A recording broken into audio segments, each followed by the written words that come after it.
Hello, I'm Eagle Gardens, Eagle Gardens 1 on Instagram, and this is fucking Talking Shit with Eagle, episode 329. Hopefully, you guys have had a great weekend. Well, I've got one for you guys, you organic guys tonight. We've got K&F Gardens here tonight, or Bad Company Seeds, right? Both, either or That's applied correct. to you. Welcome Yeah, to the either show or. tonight. Tell us where we can find you and how you're doing tonight, good sir. Well, thank you, Eagle, for having me. You could find me on Instagram at knf_garden. And there's a link in my profile for my Bad Company seedling for my autoflowers that I breed. But thank you for having me. Nice. Hopefully, one of those amazing moderators will be throwing that up throughout the interview tonight for everybody in chat if they are interested. They're usually pretty good about Awesome. that. So.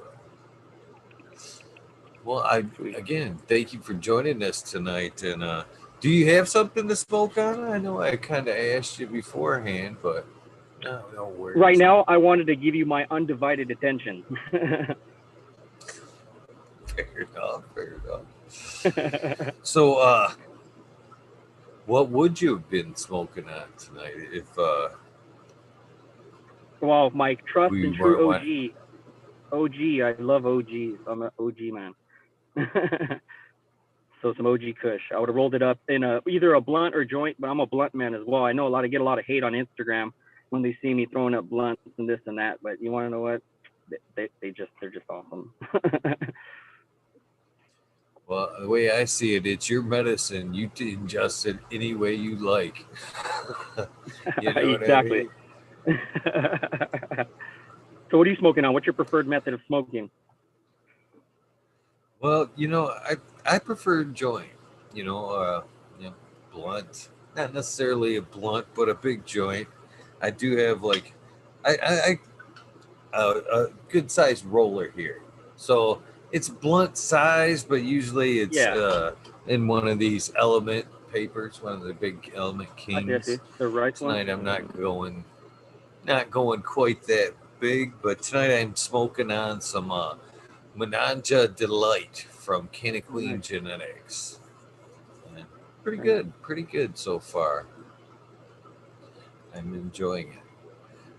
So, well, I guess we'll get started right from the get, like we always do with most people.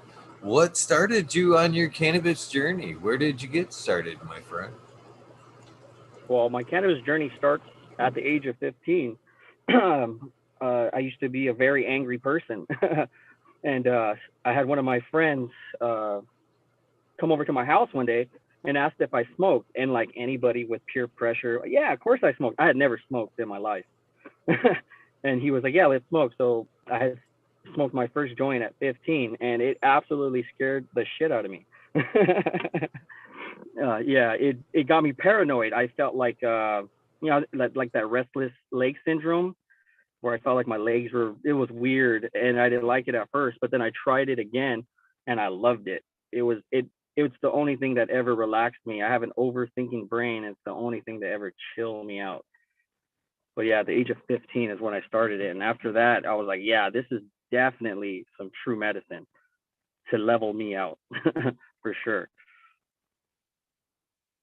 So, do you think that first time was maybe a pure sativa or some sativa is something that maybe made you a little bit more racy when you weren't used to that? It had to have been because back in when I was 15, it was nothing but like Mexican brickweed, so it was mostly sativa varietal for sure. So I'm pretty sure it was that case. I smoked when I was young. I smoked nothing but it was super compressed. It was brown. You had to throw a bunch of seeds out of it. It was horrible stuff, but it did the job. So, after that, how long was it before it was somewhat regular in your life? You know? Regular. Well, after the first time, it kind of scared me for a bit, and then I tried it the second time, and I really liked it. And after that, I've never not smoked since then. Since I was 15, I smoked every day since since I've been since 15 years old. every single day. So it's kind of like it like took over my life. It's kind of like this. Cannabis is the first lie that was ever told to me. My whole life, they told me this or that, you're going to have this, you're going to OD that. And then when you try it, you realize like, wow, they lied to me. You know what I mean? So it's like, it opens the world up. Like, what else did they lie to me about? That's kind of how it affected me. It was like my first revealing of it revealed myself to myself, so to speak. And it was a very profound experience, to say the least. So it sounds like it was medical for you right off the bat. I mean, did you take it that way, or was it just like most people? It feels good, so you kind of go with it. You know what I mean? I think all of us kind of we it felt so good, but we just didn't realize that it was medical. We just liked doing it because it felt good. But did it feel like it was medical for you back then, or was it still more on a recreation level? I think it was medical from the beginning for the simple fact that how much it calmed my nerves. It was like a weird sensation to have. It's like I never went with the flow before cannabis. I always pressured things. I always put unneeded, pressure in my life. And when I started smoking, it pretty much told me to calm down and go with the flow. And ever since then, I've listened to just go with the flow, just be whatever in the moment. And my life has gotten better ever since that moment. It's nice. That's very key too, is being in the moment. Uh, Took me a long time. I'm just realizing here, just turned 50 or not 59. Holy cow, don't Oh, you rush look good if that you're shit. 59. Just turned 49. I just turned 49 You a still look couple very of good for weeks 49. ago. And I'm just kind of coming across, living life in the moment, and being present. You know what I mean? I actually kind of caught myself today telling myself that, you know what I mean? I was like kind of worked up, and I just a little voice in my head said, just be in the moment, focus in the now, and just block out everything else. And it just felt this like calmingness kind of come over me, and it's taken a long time to realize that's what I need to be doing. Just worry about this moment in time and not to worry about everything else in life. I've read a lot of books on like forest bathing and Buddhism, and I'm trying to head down the right path these days. And boy, I do find a Yeah, lot of comfort in all that. That's for sure. most definitely. Yeah. One thing I love about So cannabis, it. Oh, sorry about that. Sorry about that. no, no, please go ahead. You're the guest. I cut you off. That's Yeah. the other thing I forgot to tell you. Prelim was like, if I cut you off, please blow by that shit like you didn't even hear it. I tell everybody that because you are the guest, and sometimes I get a little mouthy. Sometimes I forget. Please go ahead, sir. Understandably. What I wanted to add to that is the way that you come to that realization of giving yourself in the moment, sanctuary. That's what I love about cannabis. It forces you to be in the moment, and a lot of people are scared to do that. That's why I think it scares a lot of people as well. It forces you to. It's like it gives you that tunnel vision, so to speak. Everything you get intense on that one task that you're doing, or with those thoughts that you let flow through your head. So yeah, I definitely I subscribe to that theory to be in the moment, like you said. So throughout your journey there, I mean, how was it? How long was it before you decided to take it up to the next level? And uh, well, I guess before anything, I guess these days you have to pull that medical card before you can do anything else. So, how long was it before you actually, had to take that step and get your card and go down that route? Or did growing come before Well, that? I what guess made me growing want to get could come before that. grown? Yeah, it did. It very much so did. The whole thing with the growing aspect was I very well knew that all the weed that I was getting at the time and cannabis I was getting at the time was very, very nasty. I didn't know it, you know what I mean? I don't know what was sprayed on it. And that was my main thing. was to try to grow to see if I can grow the best cannabis that I can find. You know, I couldn't find it, so might as well grow it. And that's what got me down the path. They say, it's funny, they say that cannabis is addicting, which is, you know, it's a bold-faced lie. What is addicting is growing it, because even if I try to stop, I couldn't probably. You know what I mean? There's no way. It's like my first plant, done. I was addicted. It was just an intense feeling to see the process for yourself for the first time. Very much so. You know, I'm very much on the record of saying that I think for most of us, even though, like, if you were not lucky enough to start growing the plant before, not everybody was brave enough, like me and you, to throw some plants in the dirt before before we were supposed to, and start on that journey a little bit earlier. So I think what I've said is I don't think a lot of people. I think cannabis in a lot of ways is recreational for most people, even though they have a medical card. You know, they're reaping some of the benefits. It is a medication for them. It does help them, but it's actually it isn't until you put them plants in the ground and you're in your garden. That's where the medicinal effect, I would say a good portion of it, comes through. You know, being in your garden, it seems to fade away a lot of anxiety. It does bring you into that peace. It pulls you into that moment that we were referring to. And that in itself is a good piece of the medicine. And it's that, you know, empowering. I'm making my own medicine that I think has a lot to do with the whole process, but it's through that first grow that, you know, it grows on you, and you develop a whole new respect for the cannabis. I think that's where it comes from marijuana, and then it turns to cannabis in that first grow right there. It just changes you. That in that first grow, you develop a whole new respect for the plant. Yeah, I absolutely agree with you. One thing that's crazy is you know this. You have this relationship with these plants. You know what I mean? One of the greatest things that plants have ever taught me. It's like I very much so think they definitely have a language within themselves. But one thing they have taught me is through patience, great things come. And if you apply those things in other aspects of your life, you know, it does wonders. And there's just things that gardening itself can teach you as a human being, and or how to be a human being. In essence, it's such a there's a teaching moment every day that I'm in the garden. It's so peaceful. The fact that I feel like they're cultivating us, how strong the connection is, because it's crazy how strong the connection the plants have. It's like, you cheeky bastards, you know what I mean? You got us to Not only am I running around researching the world for the best soil and the best, like, you got a spell over me. What the hell, woman?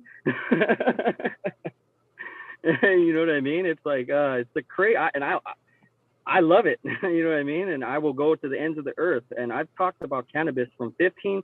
I'm 30 now, so I've talked cannabis. I'm not lying, every single day from I was 15 to now, and it feels like the very first time. I could talk about it all day, every day, and it's a pleasure.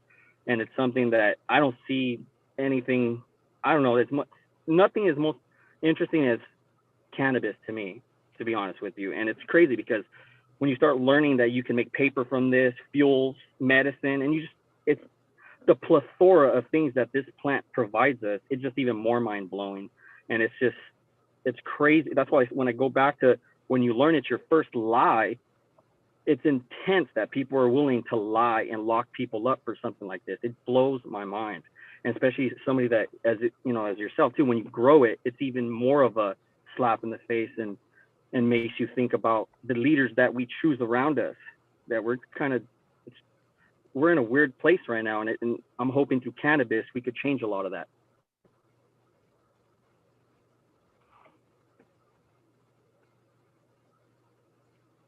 Definitely. It is a very incredible plan. I mean, it like you're saying, uh, I think it was said here, to to better us all in a lot of ways. It's funny that you what you said, that you think that we're here to take care of it, because I've said that in the past too. I think we're here to kind of cultivate but Yeah, I think as of late, uh, it was sent here. I really believe there's no coincidence that the surge of cannabis in this time and age is no coincidence. Humanity as a whole kind of is coming to a bad head, and cannabis brings out the better in people. You know what I mean? And in so many absolutely. ways. In growing it, it's a medicine.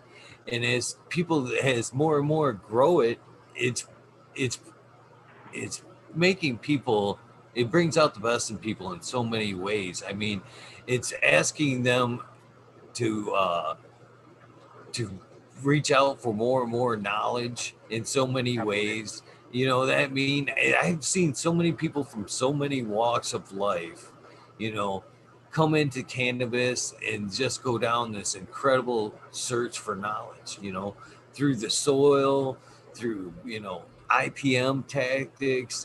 There's so much that people have gained through this wonderful plant, and it's no coincidence. And one thing I wanted to throw out to you, because I believe in a lot of frequency stuff too. Me too. But I heard you say that the plant talks to us, or it can communicate with itself. I was watching. I've interviewed a great gentleman from Midnight Roots, great guy from Midnight Roots, and I follow him on Instagram. But he's a big component of frequency as well, and how plants can communicate with each other. And he put out this cool video on Instagram the other day. I don't know if you've seen it, but he had hooked up Oh, I seen it. these prongs to the plant. Did you? Gotcha. How cool Yeah, was I did. that each plant Yeah, had a different melody and everything? yeah, I did It's catch that. it Yeah, So I can't help but wonder if we pick up on that subliminally, and it is got us under its spell, under that lovely tune that we can't pick up on other than that 1000. kind of a microphone. I agree with you 1000. And not only that, we take me and my wife. It's a my wife helps me out tremendously. My wife, let's say I'm like flustered one day, or she sees I'm kind of upset. She'll tell me like, "Hey, you need to get some positive vibes before you enter that garden, because those girls are gonna feel you." And she's absolutely right. When I go in there, I need to be 100 for them, because they are 100 for me. And they absolutely have a language. I could walk into a room and I could see the girl all the way in the back, and she's telling me like, "Hey, I really need you to spend some time with me. You need to take a look at me, go over me," just by her position and just how her leaf is holding, and how just the way that the way that the leaf is on the plant. It's a crazy sensation. But absolutely, I believe in frequency, and that's why I also vitalize my water as well. I feed my plants vitalized water, just to remind the water of the love. But yeah, I'm very much into frequency. We are frequency 100%. But everybody tells me like, "Oh, how do you do this and that?" Well, guess what? I asked the universe for it, and then I watered in hard work. Simple as that. Like everything that I've ever gotten, I've literally transmitted that out frequency wise, but I added a ton of hard work, and it's always come through for me 100% of the time. It's never let me down. So I agree with you. Frequency is definitely, and if you are in tune with that frequency, that's when I believe the plants respond to you the best, because they feel that love. They could feel it 100%. 100%. Man, it's nice to when you resonate with somebody. You know what I mean? They strike that chord when you both kind of believe in something. It's like, it's very, very gratifying to know you're on the right path, to be honest with you. Yeah. So, Well, so as you started growing there, tell us about the first grow. I mean, tell us about that first experience, that first garden. so the first grow, I was researching. This was like before, like just right when the medical cards were just coming out, and I was researching a bunch of like it was like a Craigslist of like cannabis stuff.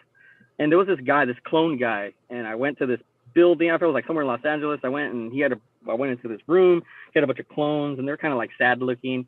And I was like just excited just to be around plants. And I got a bunch of like Bubba Cushes, and I was crossing my fingers and hoping they're all true crosses or whatever it was. But the only one I remember that I had gotten was a Bubba Kush, and one of the first ones I ever grew was that varietal. And it's funny because I grabbed them and I got a bunch of like 15-gallon pots. I got probably about like 30 of them, and my parents weren't happy about it, but I was like, whatever, I'm doing this. So I put like 30 Bubba Cushes, and I put them in clone, and I didn't realize that I never paid attention of like when you're outdoor, there's a certain period of time, especially if you have a clone that's 24 hours of light. I was like, whatever, I'm gonna throw this thing in a big old 15-gallon. Man, the thing started to flower immediately. I was like, what is going on? And then I started to research stuff, and it was just like, oh, okay, I'm an idiot. Like, and then I learned about monster cropping is when you intentionally like revert something back, and it'll literally start throwing like banana leaves, and it turns into a monster. It'll start throwing branches like crazy. And so my first grow ever was like 20 Bubba Cushes that I accidentally monster cropped. It came out really shitty, but I was very excited. But yeah, it was my first grow ever, my first ever grow. Definitely a learning lesson for sure. So what kind of pots, what kind of lights? I mean, let's peek into the room a little bit. Well, it was an outdoor setup. It was those regular plastic 15 gallons that, yeah, 15 gallons, and I had used supplemental lighting to trick them after I found out what I had did wrong, and I just let them go full term after I got them to where they were finally comfortable with the light, and then I let them go full term. But yeah, and the soil that I used like Home Depot soil. You know that soil that has a lot of bark in it, that it's like really shitty, it's super acidic. You can never get any good pH out of that soil. It was horrible. I had no idea what it was. And I remember buying what is it, like bloom boosters, those powdered ones, it's like a white powder. I don't know if you've seen them, those Mega 5030 boosters. I thought like, yeah, I'm gonna get really, I don't know, I was totally non-organic when I first started. I didn't know what I was doing, to be honest with you. It was very very hit and miss for sure, but I was having fun nonetheless the whole time. So what changed from the first grow to the second row? Well, like everybody that grows, and you can attest to this, when you have a harvest, you're always like, damn, I wish I threw out 20 more. I wish I did this. I wish I did that. So then what I did, you know what I mean? Like, so what I did was I did some hardcore researching. At that time, the forum really big into the forums. So wait up. No worries. We're sorry about that. Yeah, sorry about that. No worries.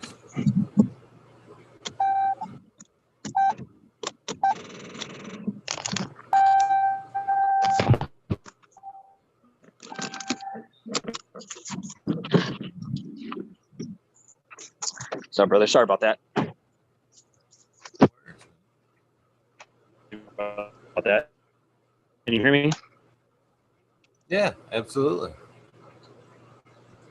Yeah, I'm gonna switch it up on you. I'm sorry about that. Oh yeah, so I don't know if you were big into the forums, probably about like 10 years back or a little more than that. That was like the only information that you could get was, going into the forum site. So I started researching organic forums and getting my information there. But as you know, everybody wants to be a teacher in a forum, and they hear one thing and they repeat it 1,000 times. And even if it's bad, you'll hear it. Everybody wanted to be like the sticky post, you know what I mean? They wanted to be the teacher. So I was learning a bunch of bad information off of the organic forums, but through that, I learned what not to do. So I started getting my information from people that, I don't know, Kevin, Kevin Georgery? Hopefully I'm not saying his name wrong. I started learning from guys, guys like him. And when I started learning from guys like him, that's when my game really increased. I got into people that really care about the plant. And then that opened my mind to a whole new world of of awesomeness. And then if you go down the path of organics long enough, it will take you to KNF or to probiotic growing or plants feeding plants. And that's where I am today. I'm at a level where the only thing I feed my plants are other plants.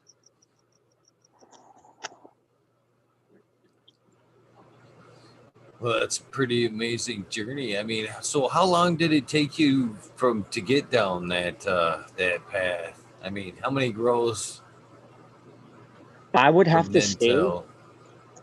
it took me about 6 seasons outdoors to get to where I started learning, like, okay, maybe I shouldn't be top dressing. Maybe I shouldn't be doing this, or maybe I shouldn't be doing the teas this way, or maybe I shouldn't be using that organic line because there's one ingredient in it that I found out it's not organic. They say it's organic, but it's not organic. That happens a lot. You'll run into an organic product that you think is, but it's got some like weird stuff in there that you wouldn't consciously use it if you knew about it.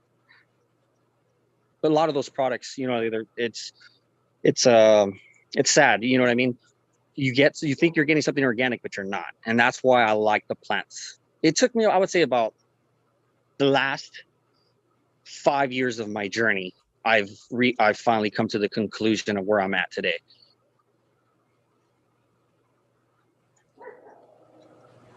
Well, that's not too long of a journey from A to B, to be honest with you. I think that's honestly a short path.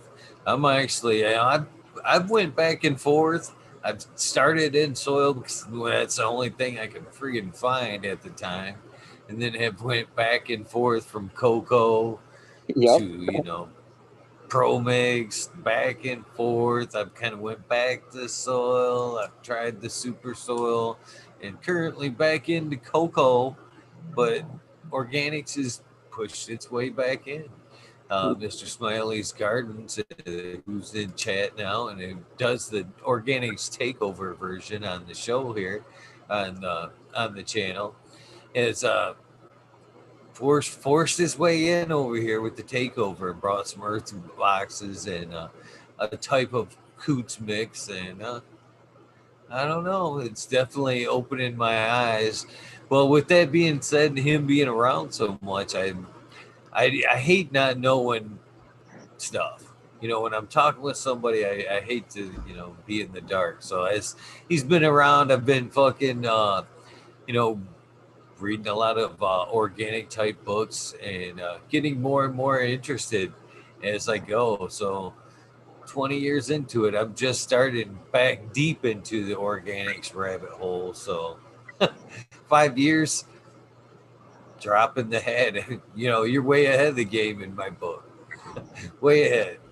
And the reason why that I've come to these conclusions is because of failure. Straight up, to tell you, I have failed a lot, and I've built myself up from failure. So the methods that I use now are try and true in my little system that I have, because I've seen plants go from wow, horrible, totally horrible, sad to gorgeous with techniques that I had to expensive lessons that I had to learn. Very, very expensive lessons. But yeah, if you're getting into the organic growing, and if you want to definitely wrap your mind around some philosophies, you should look into the KNF principles. A lot of people, they'll get into KNF and they will start looking up all the inputs, and then they kind of become like a it's like a cult almost. Sometimes it's they'll start doing the inputs, and then they're not really focusing on the philosophy of why these inputs are working. And it's when you start making your own nutrients and you start realizing what makes up a nutrient, how you make a nutrient, you start realizing these companies that are making nutrients, how easy it is to make a nutrient. It's very, very easy to make nutrients, and it's I can understand why companies are scared, because if they found out how easy it is, it's too much power for an individual, I think. And I'm all about empowering individuals, because if you realize how much power you have available to you, it's an immense feeling. Well, it's one of them things too. It's When you slip down that road to the K and F, those who are running the K and F are, boy, it's one of them things. Back in the day, wow, it was let's see here, the no-till revolution. But now, like you said, it has slipped now into the K and F revolution. You know, organics and the no-till revolution, that was over. But now you guys are pushing the fight a little further down the line, and Yeah, no, can't thank you guys definitely. enough. Awesome. Yeah, where I started my journey with KNF, what got me sparked with KNF is Chris Trump. I don't know if you ever heard about him. Yeah, Yes, Chris of Trump course. was my first person that ever introduced me through his videos. I came across his videos and it blew my mind. I was like, what in the heck is this guy doing? You know what I mean? I was like, this is interesting. It's just, for some reason, it spoke to me as a person. I was like, oh, this is real cool. This is something I could get into. You know what I mean? And then I got into somebody called Drake out in Hawaii. I don't know if you heard him. He teaches KNF as well. It's another guy, Drake. I like Drake the way he teaches too, because he teaches a lot of the philosophy. He tries to make you understand like the philosophy of what's going on, how to look at it in a more simpler term to help you understand why you're doing the things you're doing. And then Chris Trump does a great job as well, but sometimes it's a little lost in translation the way that he does it. But they're both stand-up guys. And then I started learning off of people off Instagram. Instagram has been a really good resource for me because I started learning off a lot of people off Instagram.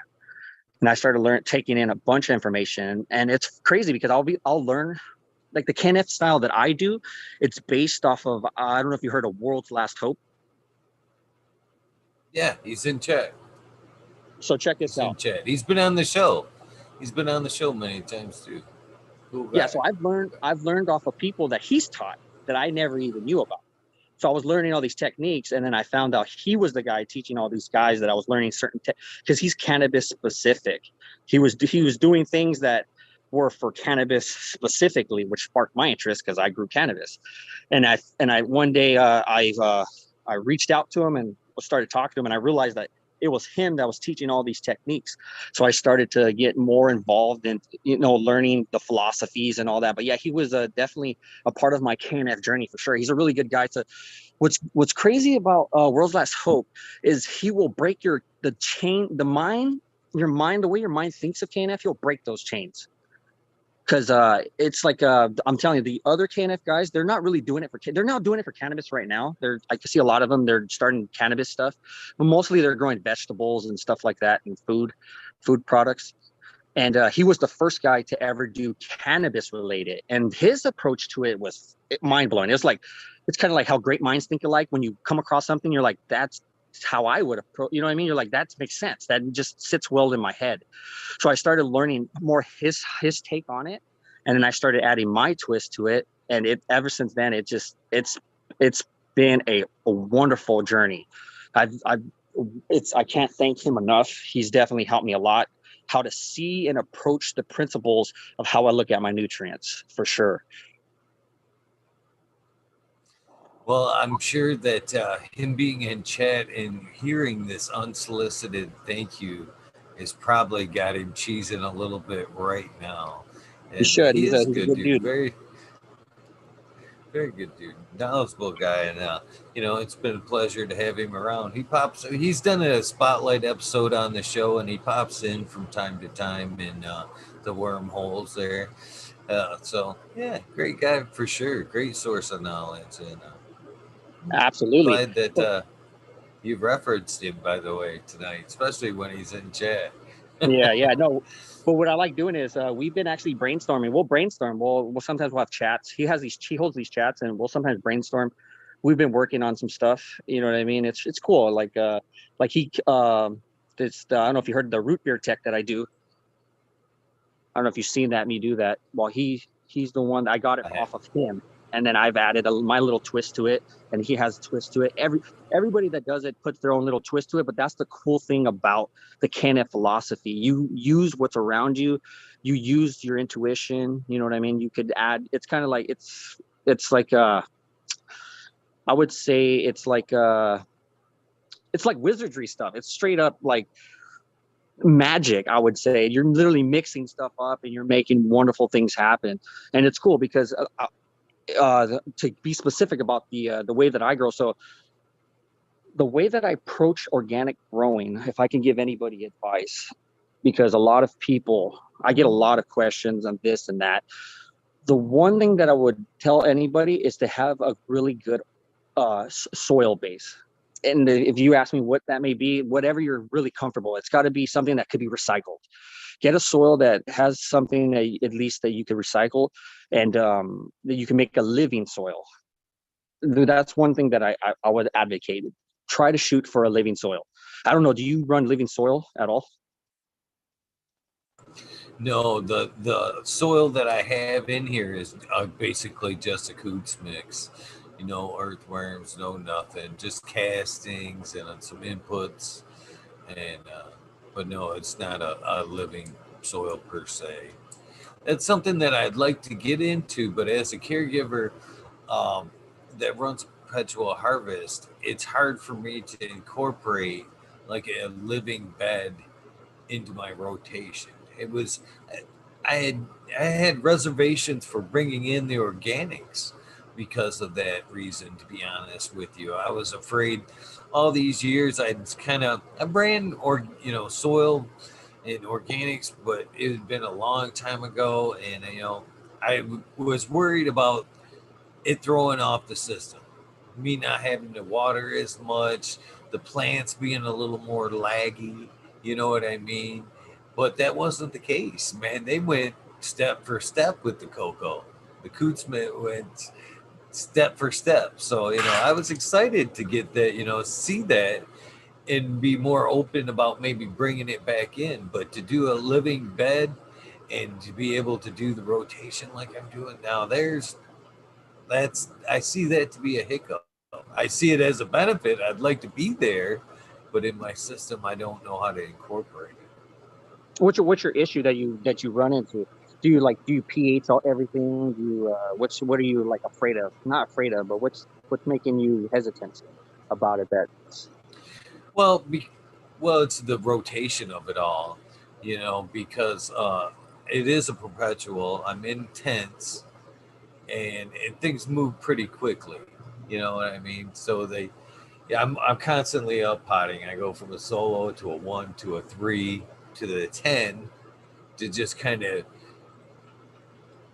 for space reasons, basically. You know especially what I mean? It's easier to keep, yeah, and then move them up as needed. You know what I mean? Bump them up and put them on deck for, and it's hard to establish that in a living organic system to where I'm not constantly shocking them. I think would be the problem. And it would take up. I'm more or less. I think it would take too much room to put them in their home and keep them there. You know what I mean? Uh, yeah, I that's. understand. I And you're guess running that's cocoa, my right? hiccup. You're running cocoa, or is this with living Yeah, soil? yeah, cocoa. I never really had a. It's weird. The weirdest thing I had with cocoa, I could never get them to really respond to me until flower. Like they never liked me until flower for some reason in cocoa. I don't know why. I always run into that issue with cocoa. Like I'll be. It will work great in veg, but it's not like a living soil. If I can, also too, if you next time you should do an experiment with like a 10 gallon. You should get some good base soil, and you should buy a really high quality powdered humic acid. I'm a really big advocate on humic acid. If you get a very good high quality humic acid, it will alleviate a lot of problems that, unbeknownst to you, might be happening in the medium. It just makes everything play nice. So if you add anything while you add humic acid, it'll make sure it plays nice in the medium with your roots.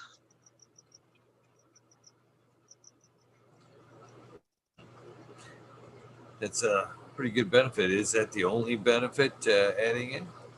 Actually, I'd see it as this. You could see it as I see it as a lubricant for nutrients. It helps your plant uptake nutrients in wider pH range. It will also allow you to it allows the medium to buffer a lot of nutrients.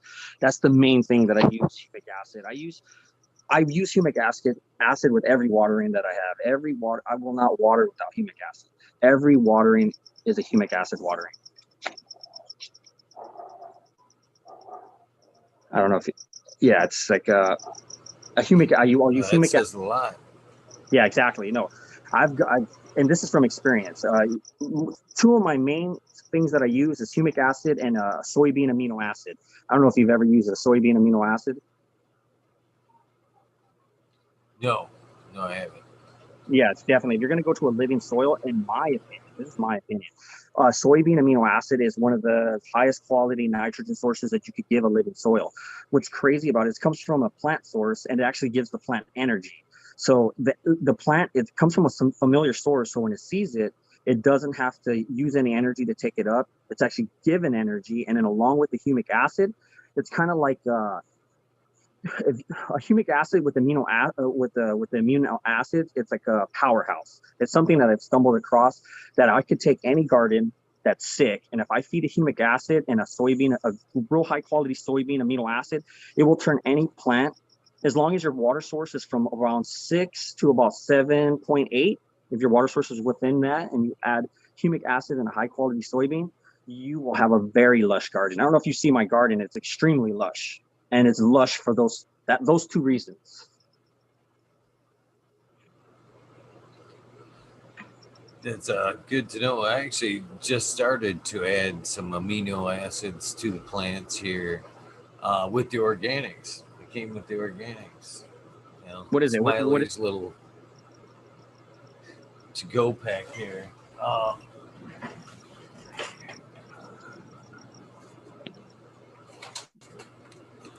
This is from Bokashi Earthworks, Brandon Russ. Yeah, Brandon Russ. Yeah, he's real. Yeah, he runs soybean. Yeah, that stuff right there. That stuff's really good.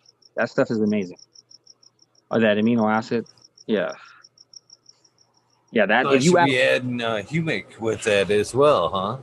yeah, so I add about like half a, I would say 1/4 for every 5 gallons of water of humic acid with every watering, just to make sure everything plays nice. It helps me sleep at night. I know that if something's happening in my medium, that the humic acid is buffering the situation, and and even if it does swing, it can uptake in a situation where it's not optimal. It makes something that's not optimal, and it literally forces it to be optimal. In my trials with it, I've used many humic acids. It cannot be from a bottle as well. If you use a humic acid from a bottle, might as well get some water, get a bottle, put some dirt in the water, shake it. There you go. It's like it's useless. It has to be 80% or higher in concentration. If you don't get it 80% or higher, you're not going to see any visual benefit from it whatsoever.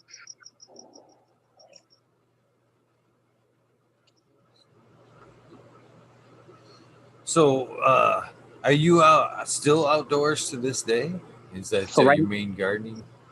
yeah, right now I'm doing some light depth. So I do a greenhouse situation. I got 2 greenhouses that I'm running, and it's definitely the way that I want to stay right now. I am all solar, 100% solar greenhouse. Nice. That's a tough system to run right there. Would that be your ultimate system? Just the greenhouse, keep it in the greenhouse? Would you go indoors at all ever? I would go Would you ever indoors. even consider it? Yeah, I actually, if someone, gives me an offer for it, yeah, I'll take it. I could do some indoor for sure. The reason why I like the greenhouse is for the full spectrum of the sun. You know what I mean? I really like cannabis that's grown with the sun. It's just, I feel like it's more healing. It's just personal opinion. I could see that, to be honest with you. You know, I think there's something in the sun, you know what I mean? Some energy, not just, light, but there's an energy that comes with it. You know what I mean? You just feel it when you're out there in it yourself. You know what I mean? It just brings out that good mood just to see it, It does. sparks. We are children of the sun after all. I agree. I totally agree with that Yeah, statement. but definitely I love the depths. So that's something that I'm rocking right now, the depths, and it's something that I'm rocking hard. And the system that I'm building right now, as you can see, it's a pretty kick-ass system, if I don't say so myself. It's something that I'm very proud of. It's something that it brings me great joy every time I open my door and I'm greeted with extremely beautiful plants that just love me and want to bask me in the glory of their energy. And it's the most ultimate feeling in the world. I'm very lucky that I'm able to do this. And it's interesting because it wasn't always like this. I used to drive trucks for a living. I owned my own trucking company before this. Yeah, I drove trucks for like 6 years. I grew on the side personally, but I never, you know what I mean? I never got into how I'm getting into it now. I used to do the trucking thing, and until COVID came. COVID totally wrecked my life big time. Like my life is 100% turned upside down since last year. And but I've turned it into a positive, to be honest with you, man. I went from working 20 hours a day in a truck to losing my ass to now I'm doing something that I've always dreamed of and wanted in my heart. And it's cool that I get to share it with everybody on Instagram. Right on. I'm glad you found the dream too. Hopefully it prospers well for you, my friend. Hopefully it prospers well for you. So where do you source your inputs for a whole greenhouse, and what inputs are you sourcing? So I import. So the only sources that I would say that I purchase are I sometimes make it, but I really like it in the enzymatic form, is my soybean. So everything else I make. So this is how my approach when I go to grow with my greenhouse system. I will use my humic acid and my soybean as my foundation. So that's my foundation. And my other inputs, one of my favorites is an FPE. It's a fermented plant extract of cannabis leaf. So what you do is you would grab a bunch of cannabis leaf and then you massage it with 1-to-1 with brown sugar, and you put it in a bucket and you put something heavy over it. And 10 days you will be rewarded with liquid gold, and you collect that liquid gold. And that's one of my inputs, and that's super high in vitamins and hormones. So that's something that I use for my garden. And then also for my just like all the other KNF points for my calcium, I will use crust oyster shell and ferment that with vinegar. That's one of the staples of KNF. And then I also will use the one thing that I do that will piss a lot of KNF purists off is where it comes to my bloom nutrients. So I have a thing that it's called a full spectrum bloom nutrient. And let me get the list for you guys. I got it written down. I was in my car, but I think my battery died. I heard that tick, tick, tick, tick, and I kind of pulled my head down. I was like, oh no. Yeah. So Please tell me his battery isn't dead. Yeah, no, I didn't want to start the car. The car is very, very loud. You probably wouldn't be able to hear me if I started it. So I was like, oh, whatever. So, okay. So this is where it differs. If someone were to see my bloom nutrient and they study KNF, they'd probably be very mad at me because I kind of don't follow the rules like in life. I like to do things my own way. So what I do is normally how they would approach it, they would cut up fruit and mix it 1-to-1. And they wouldn't mix the fruit. They would do individual fruits, and they would put sugar 1-to-1 and let that ferment for 10 days to 15 days. What I do is I'll use mango, papaya, zucchini, squash, carrots, apples, and habanero. And I will use a slow juicer. And this is important. You have to use a slow juicer because you can't incorporate too much air and you can oxidize the nutrients if you incorporate too much air. So I'll slow juice the carrots to get my liquid material. So then I can add all my other ingredients and I will blend it on slow in my blender, in a Vitamix blender. So already a KNF purist is screaming inside, probably like, what are you doing? You know what I mean? Like, totally off the wall stuff. So I will blend all these ingredients to a nice thick gel consistency, and I will let that ferment for 15 days. And this ferment is a full spectrum ferment. This will make beautiful, tight, resinous flowers. It will make your flowers spit resin. And for a kicker, I also add my root beers, which is fermented root balls. So what you do is you get your old root balls, and you grab your root bulb of the root, and you add it to a 5-gallon bucket. You add water to that. You put like 2-3 cups of brown sugar. You let that ferment for 10 days. But at the 5th day mark, this is how I do it. This is my style. At the 5th day mark, I'll add 4 more cups of brown sugar. And then I'll take a little bit at the 5th day mark and I'll add that to my bloom mix. And then I'll mix that up. And with the added enzymes, it makes the bloom mix more water soluble. It makes it extremely more water soluble. Actually, I almost burned my plants one day by experimenting with it. I was like, oh, wow, it makes it it almost makes it too strong. So I'll add that to my bloom mix at day 5. And then at day 15, I'll actually take some to collect. And then I'll let the rest remaining collect for like another 20, 25 days, and it'll get more vinegar. So more amino acids will be present in it. And I'll add that to another bucket with water, and I'll throw biochar in that with some molasses, and I'll use that to inoculate my teas. So it's definitely KNF principled for sure. It's not, you won't read this in a KNF book, I'm going to tell you that much.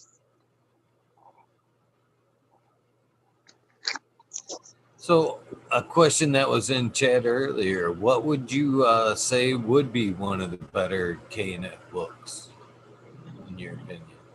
The KNF, I would read the Master Cho there's an updated version of it, the Master Cho one, and also the Jadam one. I wouldn't necessarily advocate, you could read them if you want to do KNF. I would try to focus more on the principles of what it is. So pretty much the principles of KNF, if you're letting enzymes and microbes make nutrients that are stuck in cell walls of other plants water soluble. So that's the main concept that you have to get. It's not necessarily a book. You just need to get that concept down. You're using Mother Nature's enzymes and bacteria and microbes to break down plant matter so that you can have a nutrient source that's water soluble. But yeah, a book to read would be any of the KNF staples that are out there. I would say go look at YouTube. YouTube is a better source, I would say. Go look at Chris Trump and Drake and stuff like that. Learn the basics. And if you get comfortable, maybe you could start doing, with World Last Hope and what I do and some of the other guys. We're trying to push the envelope a little bit. We're trying to do specifically cannabis related stuff. We're trying to push KNF in the way that it's cannabis specific. We're doing things that are to benefit cannabis only. Yeah, it could benefit others as well, but we're only interested in cannabis. So that's our take on it. So I would say learn up on the philosophies, because once you learn the philosophies behind how a nutrient's made, your mind will be open, and you'll never see a nutrient company the same, because you're gonna think like, okay, well, how much am I getting ripped off here? How easy is this for me to make and have power in my own 2 hands to bring it to my garden that will benefit my family? Because in the end, we do this for family. I'm here to empower somebody's family because this helps my family out. And I know somebody out there is doing it for their family, and I want to help their family out, because I think that's sacred right there. A lot of people don't want to help people out anymore. It's sad. There's room for all of us at the top. A true leader will make other leaders, bar none. Make no excuses. If you want to learn, I will teach you. You know what I mean? I of course, there's a point where I would like to be compensated if I were to go out to a farm or something like that. But other than that, I give information freely a lot of the times. But if you're going to take my time, I definitely want, you know what I mean? I definitely I would want to be compensated for sure. But I see it as we're guys like you said, that in the KNF, it's getting pushed right now. We are pushing an envelope right now with cannabis that hasn't been seen before, to do things the cleanest way possible. These are guys that care tremendously about the world around them, because if they didn't, they wouldn't be. It's a pain in the ass to make all these inputs. It's not something that you could do just not thinking about it. You got to think it out. It's got to be a conscious thing that's thought out thoroughly. And it's a lot of effort. Instead of just getting a bottle off the shelf, no, you're going to grab some supplies, some sugar, some material. You got to make sure that you're monitoring, make sure that the fermentation is not getting soiled by any bacteria that shouldn't be in there. I see it as this. I see it as It's like, have you ever smoked meat? Are you familiar with smokers? Oh yeah, It's yeah. like Oh yeah. it's like a Traeger versus a stick burner. I'd rather have the stick burner. Yeah, you got to monitor that fire. You got to throw those logs in every 30 minutes, half hour. Uh, but you get a more controlled burn. You have a more control over your situation. It's the same thing with KNF. It's somebody that wants total control over their garden, to be a master, a true master at their craft. And that's what I am after. I am trying to understand. I need to understand. I cannot lie to myself. Something that is, I find a lot of us are having common. We do not want to lie, because what the first lie was cannabis was bad. No, it's not. I'm still alive. I've been smoking forever. How dare you lie to me? What else are you lying to me about? You know what I mean? It's that rabbit hole. So power to the people. So after you mixed up your nutrients there, how do you determine like strength levels? How and what to feed? So that's where you go back to KNF. Like, they'll normally have like 1 to 5 milliliters. So you want to start with the principle, how they normally uh, dose KNF recipes. You want to start from 1 to 5 milliliters, and through trial and error, 100%. It's all done through trial and error, but you want to start from 1 to 5, because all of these nutrient extracts are highly concentrated. If I give too much of my full spectrum bloom nutrient, I'll burn all my tips and I'll burn all my leaves, just like a really high uh, PK booster would, just like that. But yeah, do trial and error. Trial and error. If I can tell anybody, trial and error. You listen to your plants. Your plants will let you know everything you need to know.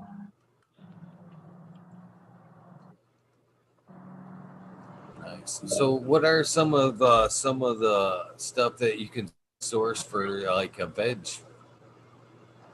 For veg, for What are veg, some of I the would I would source fish. So one of the things that I do is I recharge my soil every 2 weeks with a fish amino acid. And the reason why I do that is because the mycelium and the microbes, they love fish. It's the ultimate food source for microbes. So every 2 weeks, I will inoculate my soil with with a fish amino acid to recharge my living soil. Because a living soil to me is something that has microbes, bacteria, beneficial bugs that are attracted with all that good life. But that's my approach. I would use FFA, fish amino acid would be one of the ones I would go to if you're using for veg. But if you're, like I said, if you want to use something for veg, use a soybean amino acid. It to me, this is my opinion. This is where a lot of my stuff differs from a lot of other guys, is except for like guys like Russ Brandon. Russ Brandon would probably would agree with me. That's why he has gorgeous green lush plants, because the soybean amino acid, especially if you start learning the science behind what makes it so special, and the fact that it's a plant feeding a plant, it's a go-to. So I would go with a soybean amino acid and a fish amino acid for your veg.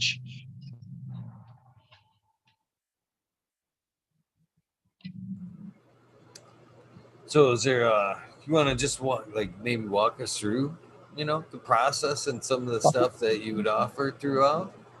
Yeah, definitely. Offer in what way? Can you clarify that?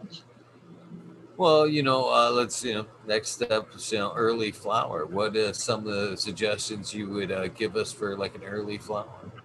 For an early flower, so I would just use my full spectrum bloom mix and use it from start. I use my bloom mix from beginning of onset of flowers all the way. I will use it till chop day, all the way till chop day. Just my bloom mix, not anything else.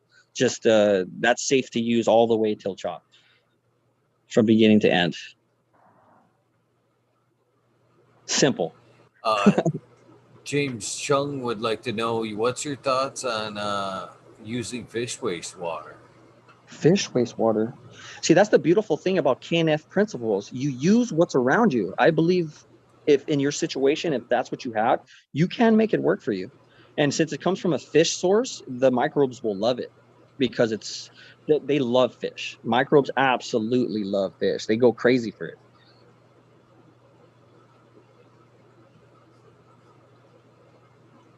So yeah. So, well, what are some of your tactics What are just some of your tactics through flower? through I flower. So mean, do you mess with your girls? Yeah. this is what I I do. keep cutting you off. I'm sorry. No, it's all good. So this is what I do with my tactics. A lot of people like to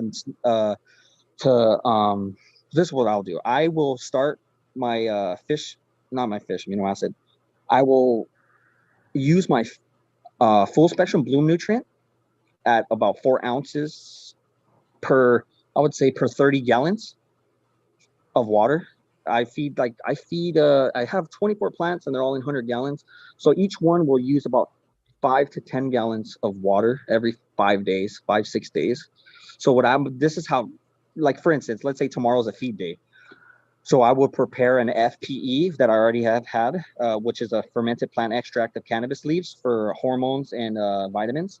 Then I would take my full bloom spectrum nutrient and I would feed it that. And I also will feed it some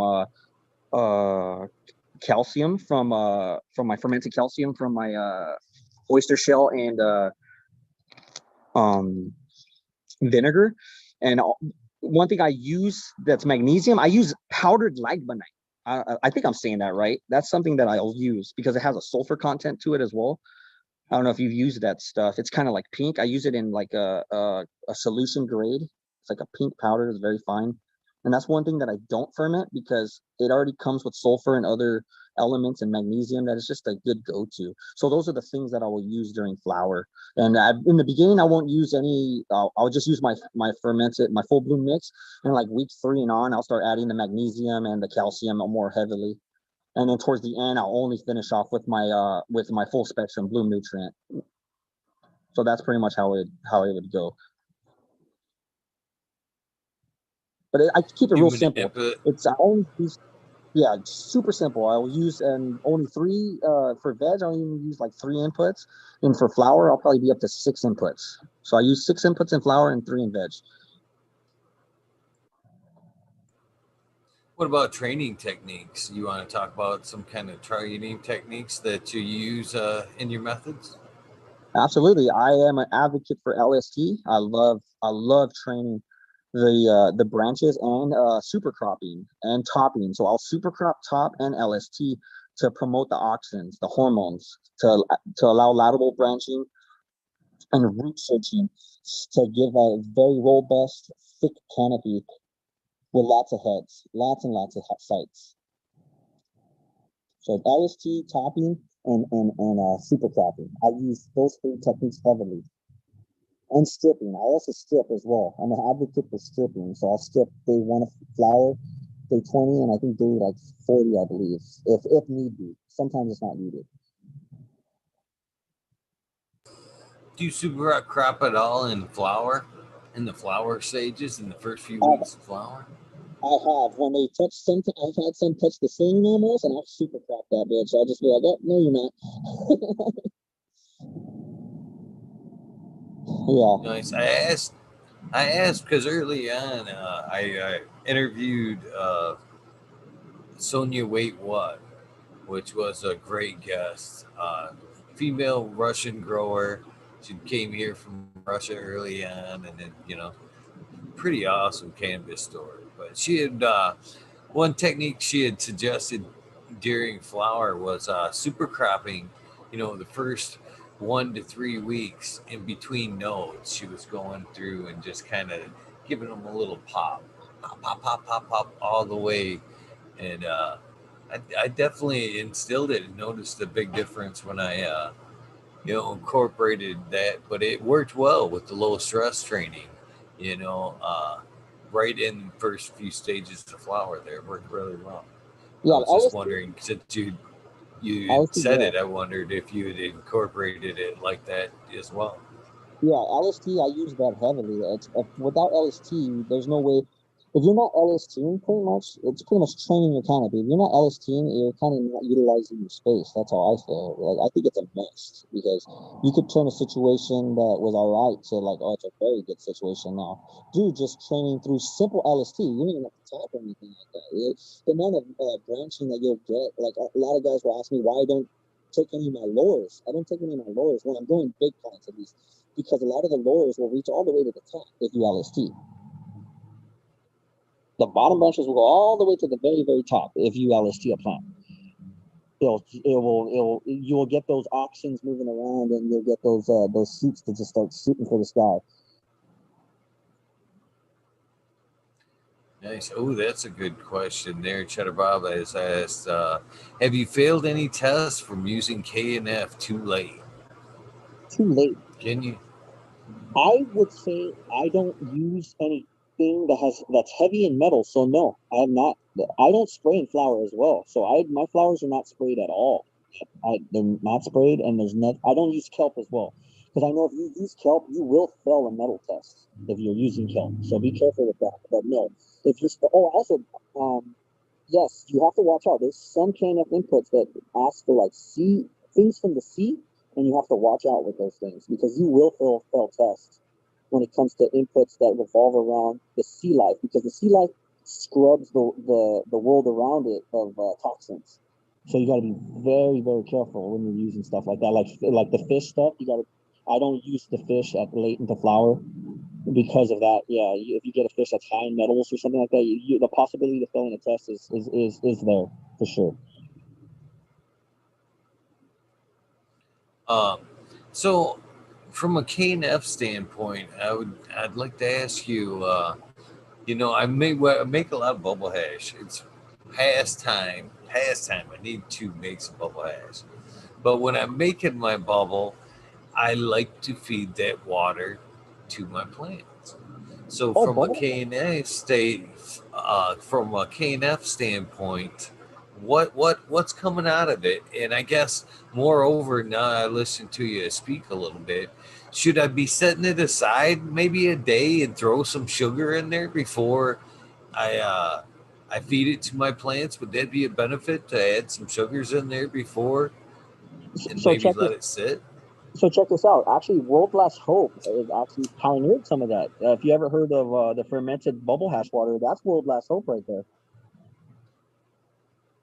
No, I haven't heard of it. It's something that I've always done because it just kind of made sense, to be honest with you. No, exactly. You're absolutely right. Those are the things that are like kind of common, like great minds think alike. It's common sense. You kind of like, this feels like it would work. It's like it's intuition. You know what I mean? You're absolutely right. Yeah, it is beneficial. There's microbes and microbes that will cultivate to that goodness.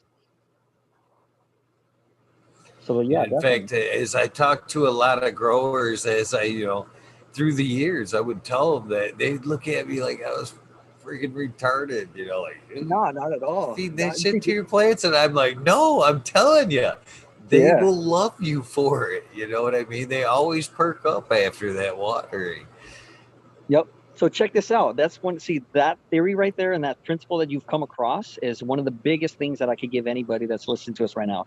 Plants love to be fed other plants, period. If you ever come across anything that's ever, me personally, that's ever worked great for a garden, it came from another plant, 100%. Plants love other plants. That you should hold that in your mind and let that guide you. Plants love feeding other plants. They love it. So they're kind of cannibalistic by nature, then, eh? Right? Yeah, for reals. It's kind of like, okay. Yeah, it's a familiar source. It's something that they're comfortable with. It's something when it comes back to them, they're like, oh, it's like all right, I know this. I'm comfortable with this. I know this. I can dig this.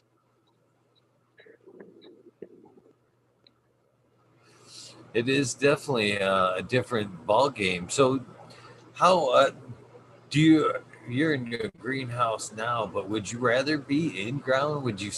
Can you see the benefits of plants being in the ground and being able to communicate with one another through the micro process? Do you believe they can trade off? You believe it? Well, honestly, you're a living soil guy, so you honestly probably do believe that they can trade off nutrients back and forth and kind of tell each other, yeah, you need some of this, I got it over here, and can pass it a little bit through the soil. Yep, that's the beautiful world of the mycelium and fungi. You know what I mean? They are an extension of the roots. And through that extension, they are sending their positive vibes and sending it out towards other receptacle beings, plant form or not. I agree with you 100%. Yes. They definitely definitely are connected on a deeper level that I don't even think we can ever understand, to be honest with you. I do. I seen a picture the other day. I sent it to Smiley. I can't remember who the hell posted it, but it was a cool picture, and it was kind of uh, it was a perfect example of the how plants communicate through the network there, and it was two trees side by side, and the roots were like underground, and they were like shaking hands underground. Yeah. You know what I mean? And I was like, it's. I honestly believe that's the way it works right there. You know. I agree with you 100%. And though I know I do container growing, so like I definitely they probably have to send it through airwaves because they're definitely not they're not connected on ground level. But I'm gonna be switching to beds, so hopefully I could get that reconnected. Do you expect to get the same performance out of beds? I mean, One how thousand percent. difficult do you think that transition will be? I don't think. See, the thing with the system that I have come up with, I believe I can implement it anywhere and it will make anything thrive. The thing about my system is I don't amend my soil. I don't top dress. I want a soil that has nothing in it. I want absolutely nothing in my soil. I want to give it everything. I take a hydro approach when it comes to feeding my plants. I give my plants everything when they need it. Exactly, like I would say a blank slate, and then I'll charge the soil with microbes, and then after that, it's all me. After that, I'll feed the soil, and then the soil will feed the plant. But I definitely am not. I only get like if I don't feed my plants in 2 weeks, they will lose nutritional value. They will start turning yellow. I literally only I have them in 2 week increments with me, so I'm always feeding them constantly. Every time I water, I feed pretty much almost as well. It's rarely when I don't feed and water. So, what do you Very plan little. to use for aeration in these beds? Just Uh, out of curiosity. So the soil that I'm using right now, I'm gonna plug this Leaky Gardens. It's one of the greatest soils I've ever put my hands on. It's meant to be recycled. I, the the symbiotic relationship that the microbes will have with this soil will make sure that it's always happy, and it won't. I don't think I will ever run into a problem with a true living soil. This is a true living soil, something that's alive and it has its own ecosystem. You won't run into that problem because there's always gas exchanges and exchanges happening through different fungi and bacteria and different processes that are happening through the exchange of the roots as long as you're not overwatering, you're not gonna run into any problems. I don't see that at all run into any problems. So let's slip down another path, if you don't mind. Cannabis still. But let's slip down to the breeding side of things. Of course, your Bad Company Seeds, which is Bad Company is one of my all-time favorite bands, by the way. So I dig the seed name, by the way. Thank As you. soon as I seen it pop up, I was like, hell yeah. Yeah. Yeah, So definitely. that's pretty awesome. So let's head down that road. What made you decided to do a little breeding? What made you want to go there?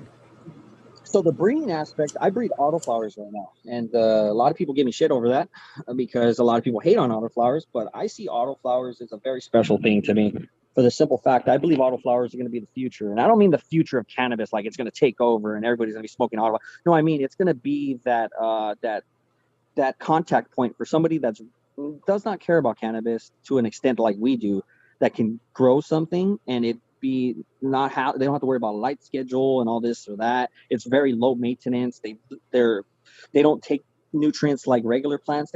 They're very they don't even they're light. You can have them on, and I grow mine in the shade. They do wonderful in the shade. I see autoflowers like the guitar hero, so to speak.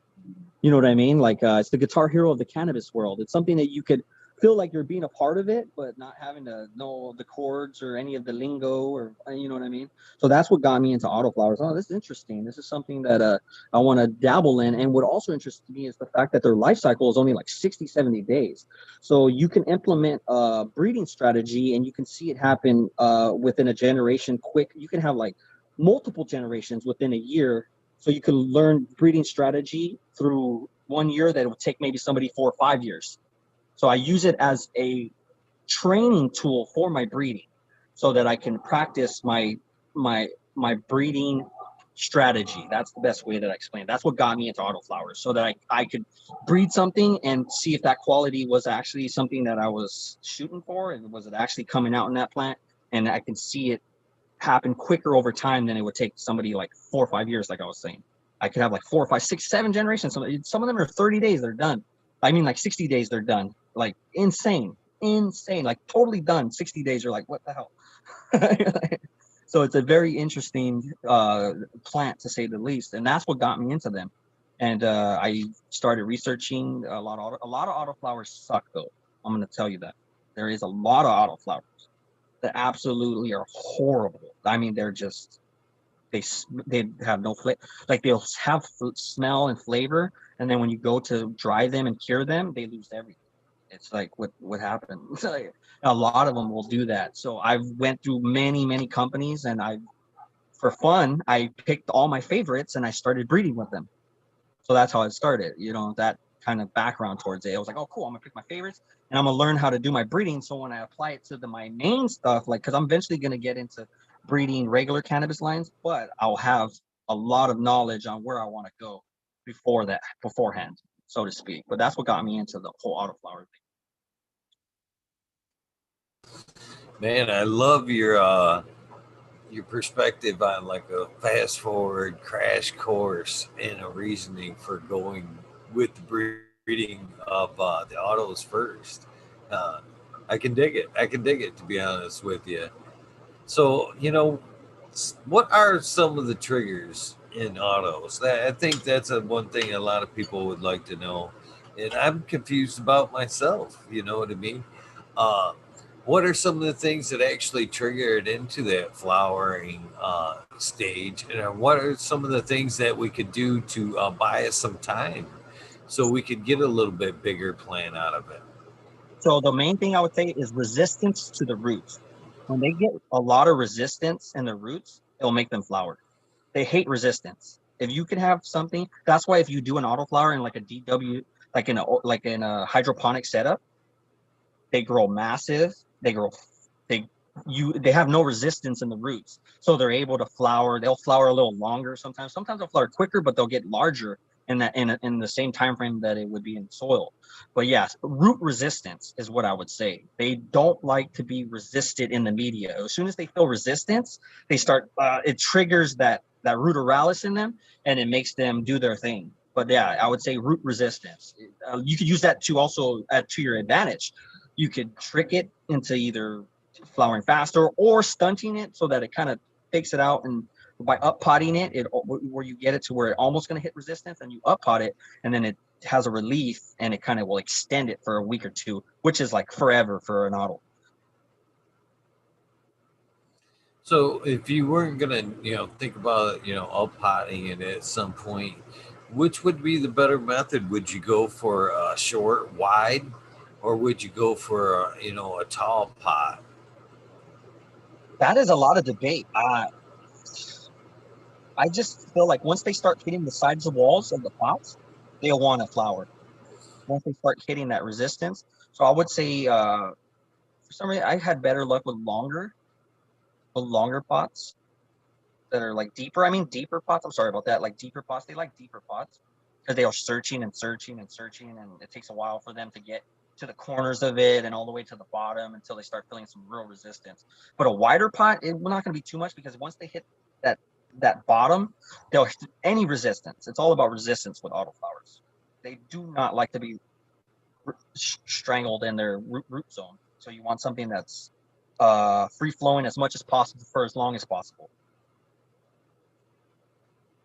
So you feel like that autos may be like the perfect choice for a sustainable outdoor grow to where you're Um, not depleting the soil. That's one thing that I'm kind of curious to see how things will turn out in the long run. You know, as any other outdoor crop right now, we kind of got to shift things around. Corn can deplete a soil, so you kind of got to shift crops around. And I'm wondering to see how, you know, cannabis will treat a soil in multi runs outdoors like that. Or do you think, you know, we'll be better off in a light nutrient plant like autos outdoors where it might just be good forever on the same lot? I see autos right now. There are some autos right now that are contenders, 100% what you just said, but they're very far and few between. There's probably maybe like a handful of cultivars that are really worth it, and the ones that are breeding are like Mephisto. Mephisto's breeding some killer stuff. Night Owl is fires coming out of Night Owl. Mandalorian genetics, extreme fires coming out of Mandalorian genetics. There's a Twisted Autoflowers as well. I think Twisted is a good one too. Medtree. I don't know if you ever heard of them. Medtree has some of the most underrated autoflowers. Their autoflowers are awesome as well. Medtree autoflowers are real good. But right now, I don't see anybody taking them really serious. Maybe for oil, I could see them as a potential for extract artists, 100%. Something that, especially like what Mandalorian Genetics is doing. I've bred with his Bobby's Widow. I really like his Bobby's Widow, and it's it spits everything you cross that to. It just spits resin out, and it's something I could see somebody running a bunch of those and then processing it all into extracts or something like that. But as of like main contender, it's not there yet. It's almost there, but I'm hopefully helping push that along too with everybody else out there in the world.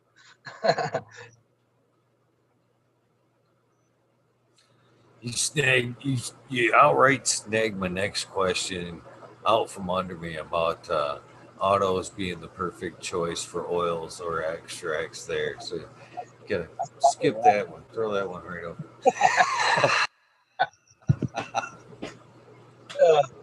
So what are some of the strains you're proud of that are available from you now that you're proud of? Well, you got to be proud of all of them, otherwise they wouldn't be on the list, right? I guess that's kind of an unfair question. But what's available? I guess there we go. What's available? So I'm looking at like 15 autos in the background, but the ones that I put out are one I'm most happy with is my Victory Etsy, which is Mandalorian's Bob's Widow crossed with Night Owl's Wizard Apprentice. And that thing is, it's like on an F3 now, I believe, or F4. Man, that thing is wicked. I love that little plant. It smells like fuel and kush with like a blueberry pancake. Like, no, a blueberry hint to it. It's insane, man. It's nice, hard, dense buds. So I love that. Like, it doesn't get very big though. The autos that I have, they're not going to be something that you're going to put. It's going to get super huge. It's going to be something that you can grow. You're going to be very proud of. It's going to be very nice flower, but you're not going to be growing pounds out of these things. That's for sure. It's something I see it as the picture I see as the ultimate house plant. Something you put in a sunny area or in you know what I mean? But Victory at Sea would be my flagship, I would say. And then runner up from that would be my Queen Anne's Revenge, which is Mephisto's creme de la creme mixed with with Bobby's Widow. And that one is super. That one's weird because the Bobby's Widow blueberryness, it gave I found a creme de la creme that was blueberry as well, and it has like a blueberry pancake batter, like straight up mixed blueberry pancake batter. Smelled it. It smells just like that. Very interesting indeed, with a chem funk to it. It's interesting. Yeah, that would be my Sounds second. delicious. Yeah. And then the other one that I have is my first what is it? My first female fem line is my Spitfire, which is a OG Kush Auto mixed with Landlock Funk, which is binary seeds genetics. I mixed an OG Auto with that one, and That one is like the second generation.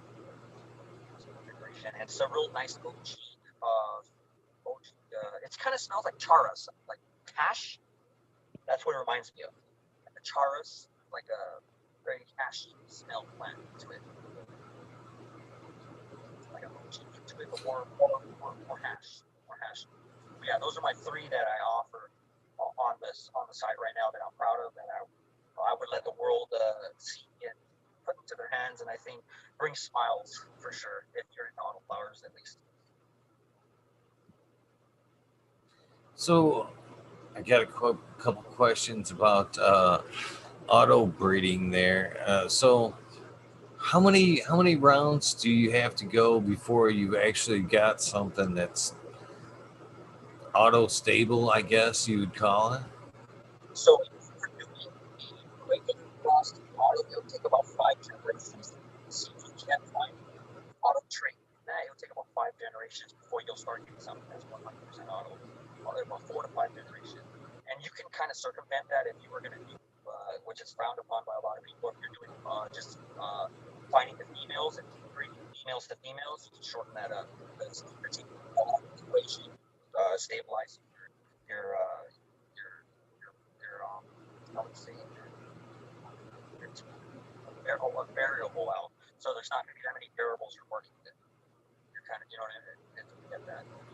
So there's 2 ways to go about it. But of course, like anything, you want to test it, make sure that you're not putting crap into the world, of course. They say you're on they're saying here in chat your mic's a little bit funny. Is there anything we can do to maybe flip the phone around or to get a little bit better mic? Whatever you did, it sounds like I heard you a lot better. Yeah, I think it's where soon as when you grabbed it there, I can hear you, but that's what they're saying. So my next question about auto breeding there is it better to take the auto male to a photo female, or take a photo female or male to an auto female? What I like to do, I like to go with the male, auto male to me personally. I would go with I would find an auto male that I really like, a stud, and I would go and find a photo period females, and that's how I would go and approach it myself. Just for the fact that it's really hard to go about males, and if you find a really good male, you'll have at least a really good you'll get good males back. That's how I see it. You'll get, if you find that really good male, you'll at least have lineage of good males in there, auto males. And then when you get it, and when you find, because that's where it's really at. If you find a really good auto male, you can really make some females really, really shine. Because that's a lot of that's where the real, I would say, breeders shine, is they get those star males. Because everybody who cares about males? A lot of, at least a lot of people don't really put too much effort into males except for breeders. So I would say find your starship male. That, for me personally, I would say, if you're going to try it, if I was going to do it, that's how I would do it. You could do it either. You could do it any way you'd like, to be honest with you, but that's how I would approach. Right on. Kindred Gross is asking, can you ask him the most indica effect strain is, or that he has tried? Indica effect. I am going to have to say Master Kush. I'm talking about the 03 Master Kush, though.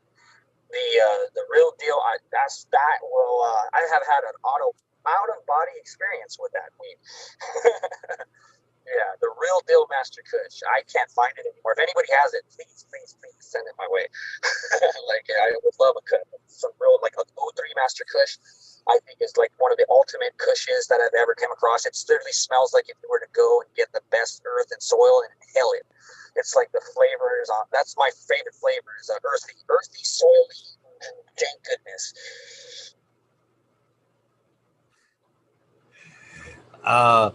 Anybody out there that has that Master Kush? I'll take 2. We'll take one, because if it's giving out out of body experiences, I definitely want to smoke some of that shit, because I'm in for that kind of buzz. Yeah, I smoked that, and I was literally walking with some buddies, and I took one step out of my body, and then my body caught up with me. I mean, like, what was my body? It was the weirdest sensation I've ever had in my life, and only Master Kush has ever done that to me. And I will forever always have that dear to my heart. It's just something that always, it's just, I think it's the flavor, everything. It's just, it's an amazing plant. Oh man, a lot of that feeling would scare a lot of people, but not me. Not me, man. I've always joked around about the whole reefer madness thing, how that was supposed to scare people. I'm like, shit, man. I'd love to hit some of that reefer madness week. It's like that commercial with that girl that melts into the couch. Like, shit, I'll take two of whatever she's having. For me, man. For me, that right there, that feeling, that strain is some straight up OG Kush. Yep. Double up like you should. The 2 joints, smoke 2 joints before you smoke 2 joints. Yeah. Them OGs work great for me. That one are nice, let the pain go, you get some shit done, get up and get some shit done. 2, you're the lady on the couch. Dude. Yeah, exactly. I feel you. I'm right there with you. I'm right there with you, 100%. Yeah, good times for sure. Man, it's funny about that is, that was one of my first strains that taught me a lesson in bringing multiple strains into the garden. Most strains you build up a tolerance to, and you're like, yeah, it's good, I need something else. But OG Kush was the first strain I grew that it was like, dude, you've got to grow something else, because you keep smoking that shit, you can get nothing done. Yeah. I literally monocropped that a couple of times, and it was like 6 months to a year just coming home after work. Like I said, doubling up. You smoke that first one, smoke that second one, then it was like the couch.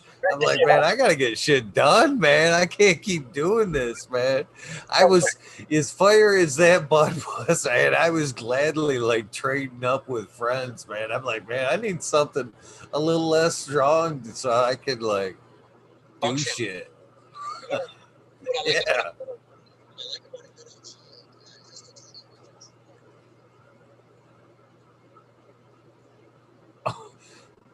We completely lost you, Kato. Wait, can you see me? Oh, we can see you. We lost your mic. I don't know what it was. We lost your mic there for a second. What about now? Maybe you covered it. We're good now. Yeah, good OG has no ceiling. It doesn't have a tolerance. You can smoke it, and an hour later, smoke it again, and you're right back sky high. Can you hear me? Oh yeah, for sure. So, what are some of the other terp profiles that do you like or have you tried? I mean, like we said, they can't always be OG because we'd never get anything done. There's got to be something a little less floating around. The ones that I've liked are like that are interesting are like the floral terps. Something that's kind of reminds you like orangey floral terps. I like orange floral terps. I would say I really don't like the candy stuff, like the sweet stuff. It really turns me off because it's usually that flower to me doesn't have any flavor. Every time I've read, anything sweet that I've ever came across that smells like candy, it always sucks to me. So I like more of like if it had an orange smell to it, it tasted at least good. And if it had a floral, like a nice bouquet of flower smell, it had like a nice undertone of awesomeness to it. But yeah, I normally like the OGs. I like soil. I like the hash hashy flavors. I'm mostly a guy like that. I just try to stick to only those flavors, just for the simple fact that it always pleases. It never disappoints. I could never, if you get off a good flour, like a good like cushy flour, it just never disappoints. But yeah, I'm more into the floral, and if I go out of that aspect, floral and orangey and tangy kind of terps. So do you think that your K&F style, when it comes to breeding, makes a difference in quality and size of seed? I would say absolutely. If there's one thing that it does, is it makes plants nutrient dense. It will make anything, a flower, a seed, a vegetable. It makes nutrient dense plants. Can also too, when you grow cannabis KNF, what you'll notice is your plants will be greasy, extremely greasy. I'm talking about like a grease factory greasy, like where your hands are coated and it's a weird sensation. Definitely, if you're not used to it. I think that's funny that you bring that up, and I think it's as I talk to a lot more and more extract artists, it seems to be organic seems to be their go-to choice for plants, and I wonder if that's one of the reasons right there, or that they know or don't know. I know, it's for terp profile. It's over a louder weed, but I wonder if they've noticed the oil production, the extra oil production as well. Well, if I was an extract artist, I would be using KNF because it's incredible. It's an incredible asset if you're doing extracts. The amount of resin and terpene production that the plant will go into overdrive with a nutrient dense KNF program, inspired program, it's bar none. Check this out. So I like making RSO oil. I'll make RSO gummies for my wife. So I recently washed some of my Bubba Kush to make some RSO oil, and it turned into sugar because it had so many terpenes present into it. I was like, what the hell? I was like, I've never, like, yeah, I was just, it didn't want to collect. It literally crystallized, and it would turn into sugar. It would move at room temperature, and it was the craziest RSO that I ever ran it. And it was one of the ones that I ran 100% with my bloom mix that I have, my full spectrum bloom mix. It made my RSO crystallize. I mean, sugar up, and I've never seen that with any other plant that I've ever RSO'd. It's always stayed that oil consistency, that thick oil consistency, which is insane because the terpene content present in it, it goes over the top. I mean, it makes your plants turn into a grease factory. Your plants will literally have like a sheen to them, and your leaf, it just I don't know, if you look at my pictures, you'll understand. My pictures, a lot of people trip on my leaf because the way that they're very I love the way that my plants look. They're very representative of the style. And it's if you want to push your plants, you definitely want to be feeding them other plants, because if you were trying to do extracts, then I don't see any other method you should be messing with.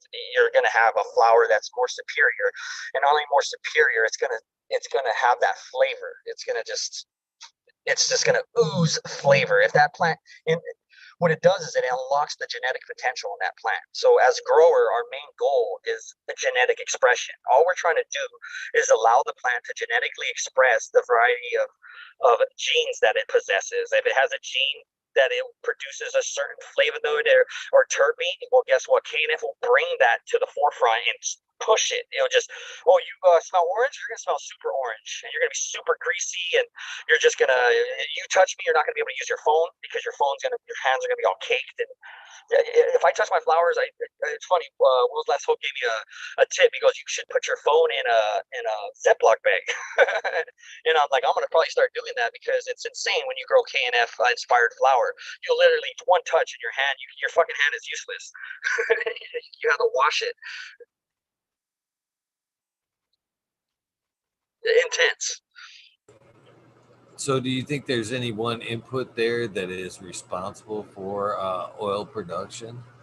I would have to say it's the entourage effect of all of the fruit that is used for it, and also the high sugar content and carbohydrates. And also, what people don't realize, KNF has a lot of vitamins and hormones in these plants. They're packed with vitamins. And just like if we eat vitamins, your hair will grow faster, your nails get thicker, and they start growing at a fucking a noticeable rate that you'll notice, like, oh, my nails are growing faster. Same thing with cannabis. It'll push these through the vitamins. It just supercharges their whole genetic expression.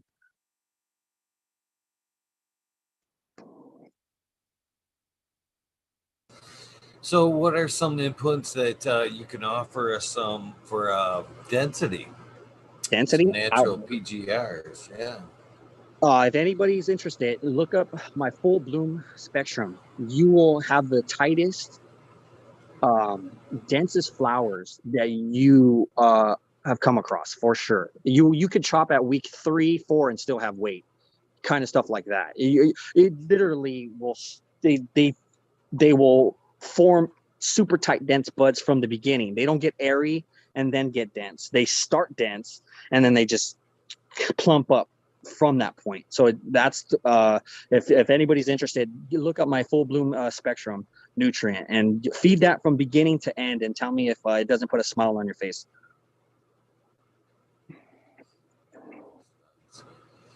Well, we're always looking to put some smiles on our faces as Exactly. growers. That's for sure.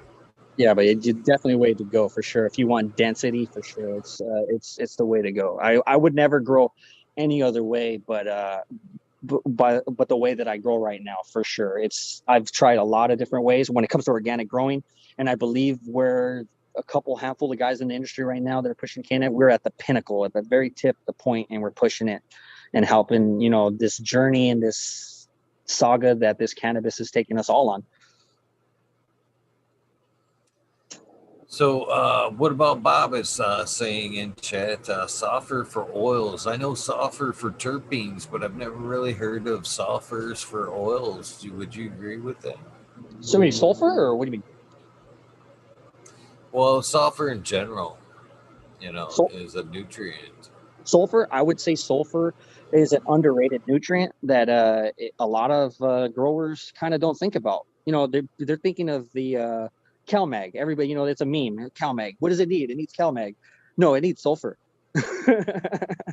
You know what I mean? It helps with the formation of flowers for sure. If you're not feeding your plants sulfur, or at least a magnesium substance that has sulfur in it, it's like you are running a race with a Charlie horse. You're gonna get there, but it's not gonna be the same. Sulfur is a very important ingredient. You can also run into problems without sulfur that you may think are other problems, like magnesium problems or maybe a nitrogen deficiency sulfur, and it might be a sulfur problem, because sulfur will also help green up plants and help facilitate nutrient uptake of other nutrients. Kind of like I believe in the buffet model. Give the plant everything and it will take when it needs it. But sulfur needs to be in that buffet. I agree. I definitely agree. It's an everyday in my watering, or every watering ingredient around here. That's for sure. Awesome. Anybody? I actually think that's one of the main LEDs. Yeah, what we kind of call plants a lot magnesium deficient under LEDs, but I'm starting to think it's actually a lot of sulfur deficient as well. Yeah, exactly. They'll show Is up with other being stuff. used there. Yeah, I agree with you. I agree with you 100% on that. But see, you have a close relationship with your plants, and a lot of guys growing, they don't have this relationship because they're growing for maybe other reasons that are maybe not in tuned with the plant. I'll grow a plant because I love to grow. Well, yeah, you can have benefits of smoking it, but I enjoy being around the plant. And I think you as well. So you have noticed these attributes, like, oh wait, it's possibly this. You know what I mean? And it's cool to be around plants and understand them in these ways. And figure them out. I love that. I just love it to be around them. Like, I think it's this, and then implementing it and it being that, you know what I mean? You're like, oh, nice. It feels good. It's a very rewarding feeling for sure to problem solve with these plants. Chibo Man, one of our regulars around here, is asking, where can they find your full bloom spectrum? Is there somewhere where they can find the complete recipe, like say on your Instagram? So right now there's a complete there. I do have it. It's in down in my profile, but it's I'm always updating it. So I have an updated because now I add my root beer ferment to it. But I do have my recipe on my page right now with a video explanation of it.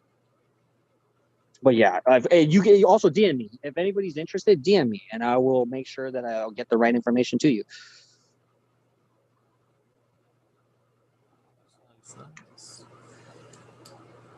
So let's see here. Let me zip through.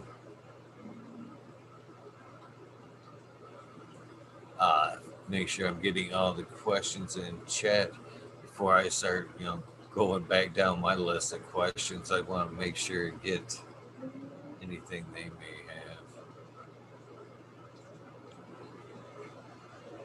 have. So how long before you plan to go down your photo breeding? Photo breed right now. How far out are you on that?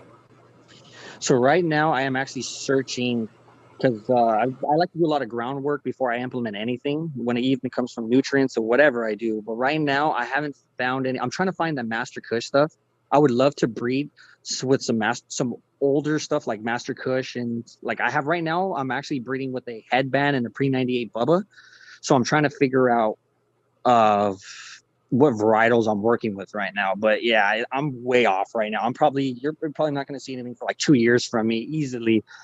Anything photo period wise, because I definitely don't want to be that person in the industry that gets raked over coals because he's an asshole and he doesn't like to test his genetics.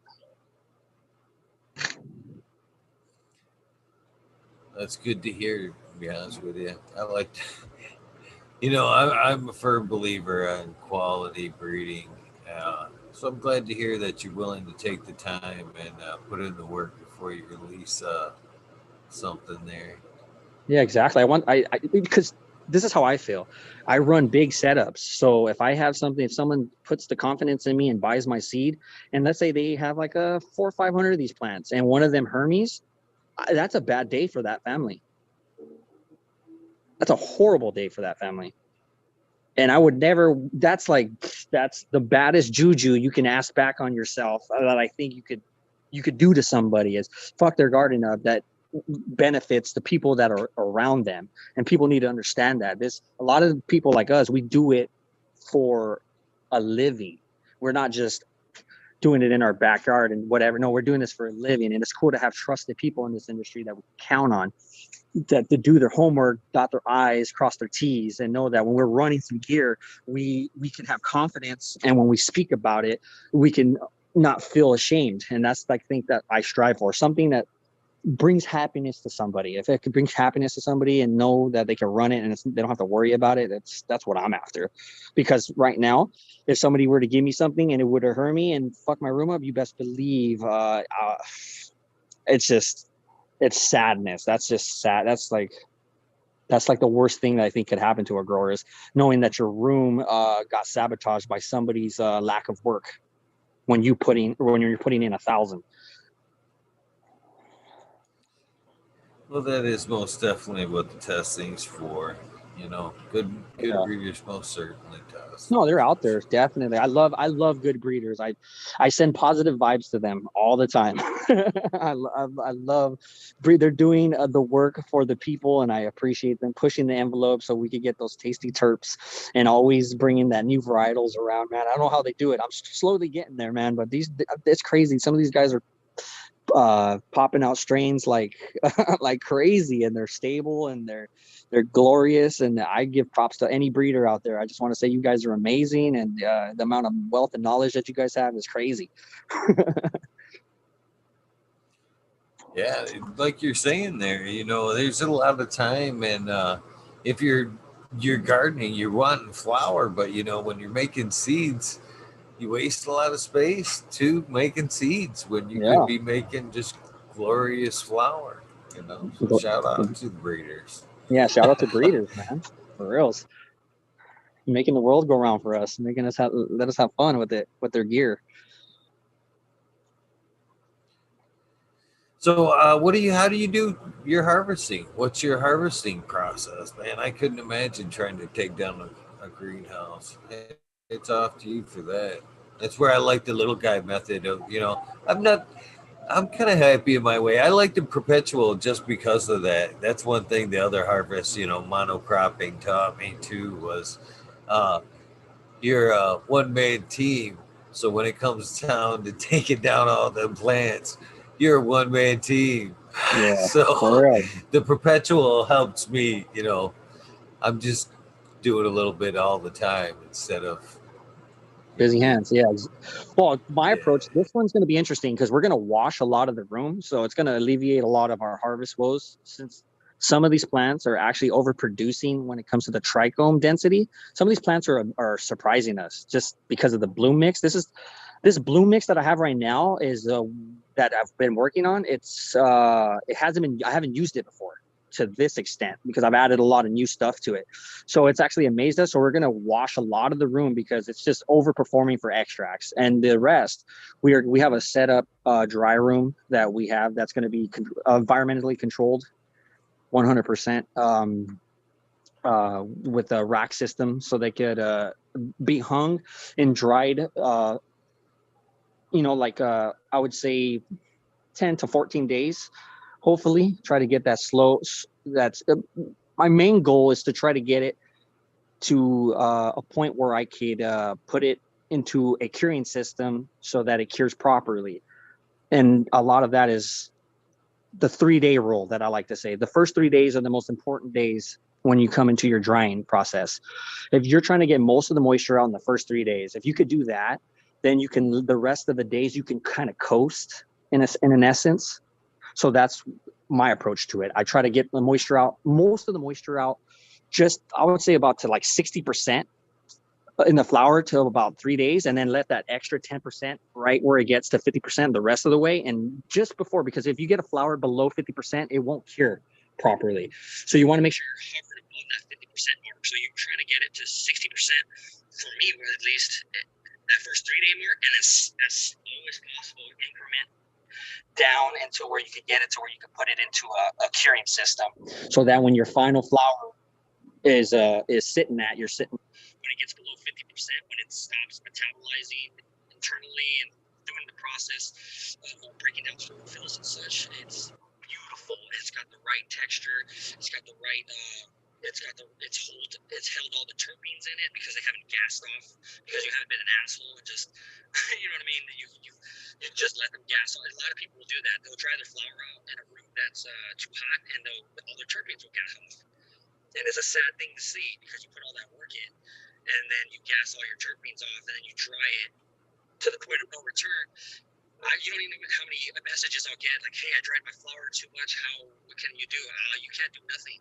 You can kind of maybe do to an extent of making it feel better for user, like input wise, but when it comes to flavor and taste, you ruined it. Is my mic off again? It's a little echoey. What about now? Yeah, so A little better now. That's the approach I take. I do the 3. It's always benefit me. I'll try to do get most of the moisture out of the first 3 days, and then low and slow the rest of the way until I get some snaps. Kind of like to the point, where you get to the point where you can trim without even using your scissors, where you can just flick the leaves off.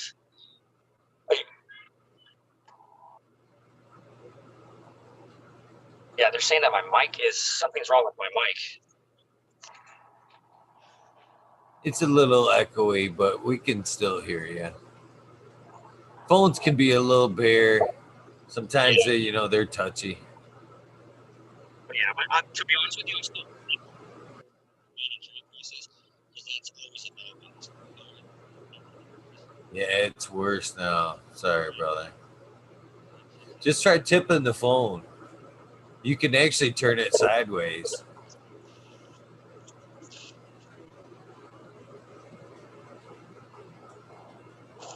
There you go. Let's see if flip it sideways and see if the mic's a little better. What about now? Perfect.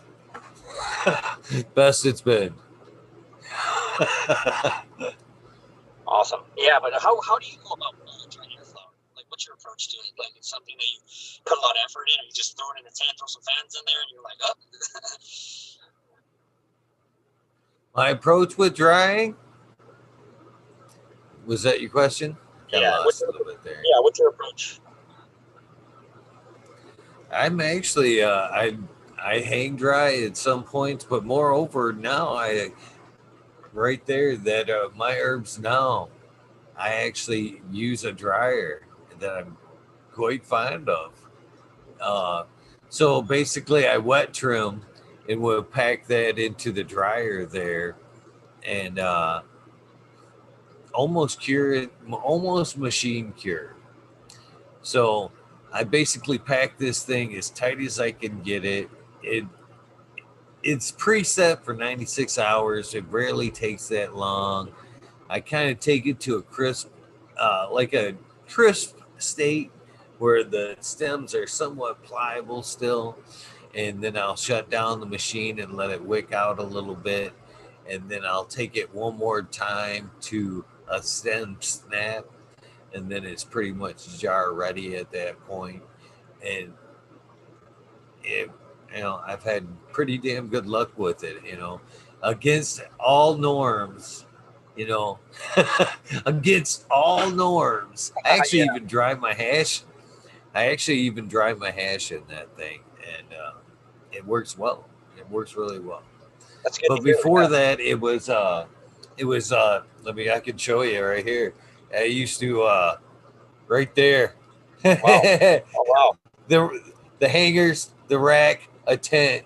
You can actually fit 3 of those racks in a 4x4 tent, and then kind of put some Rid-X buckets in there for moisture, and then a light breeze, push it in the bottom with a light suck out the top of the tent, trying to maintain as close as you can to 60, but that's usually, you know, I'm not pushing it. Yeah. It's a pain. It's a pain. Even everybody, I think everybody has woes when it comes to drying. That's one of the aspects where I'm always evolving. Like when it comes to my growing, I have that. I know I got that down, but my drying game can always use tips. 100%. I am open for suggestion. Yeah, definitely. I definitely like that dryer. That's for sure. I see Arthro sends me in there. First sponsor for dry mids now.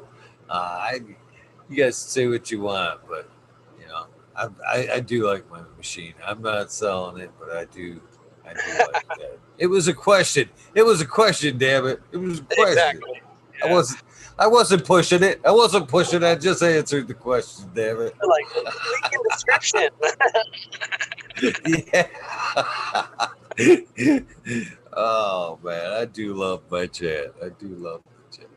That's awesome. So, do you wash your own material there? Let me ask you that. We are setting up a cold room right now that we are going to start. We are going to wash some of our material in house, but we also are looking for extract artists right now that maybe want to run it to see what it does in other people's hands, just to see, because not a lot of people get KNF flour or flour that's extremely organic. Like in our approach, we're plants feeding plants. Like they're always getting flour that's grown in questionable ways, so to speak. So yeah, definitely, we want to run flour in house, and we're trying to see if we can, I don't know, have fun with it, so to speak, for sure. So, have you thought about with the extra oil production, might it be a waste to actually, wash it into bubble? Do you think it might hydrocarbon with a high oil content may be a better solution? I was thinking that too. It's funny that you say that. I have thought about that. The fact that I might run into some problems with it not wanting to release the heads. It might not wanting to wash correctly because of maybe issues of the oiliness. Because I know some cultivars are notorious. Some are good tashers and some just suck. And I'm hoping that I'm not exacerbating any of those attributes. You know what I mean? By doing a style like this. But I think that any product that's extracted through these methods of growing, it's going to be superior in a lot of ways that are noticeable to people that are extractors for sure. Because it is in flower, it's in all aspects, visually, smell, flavor. It just everything improves. So I don't think it should be worrisome too much. So yeah, some of them greasy ones, some are the ones, in my opinion. I love the greasy ones. When I'm washing and I pull that first wash and my bag's fucking almost fucked. I'm almost grabbing for the bag for the alcohol right off the get. I'm like, it's a pain in the ass, but I know what I'm pulling out is going to be worth Yeah. the effort. When I was talking with Nicotine the other night, what he was suggesting is colder climate.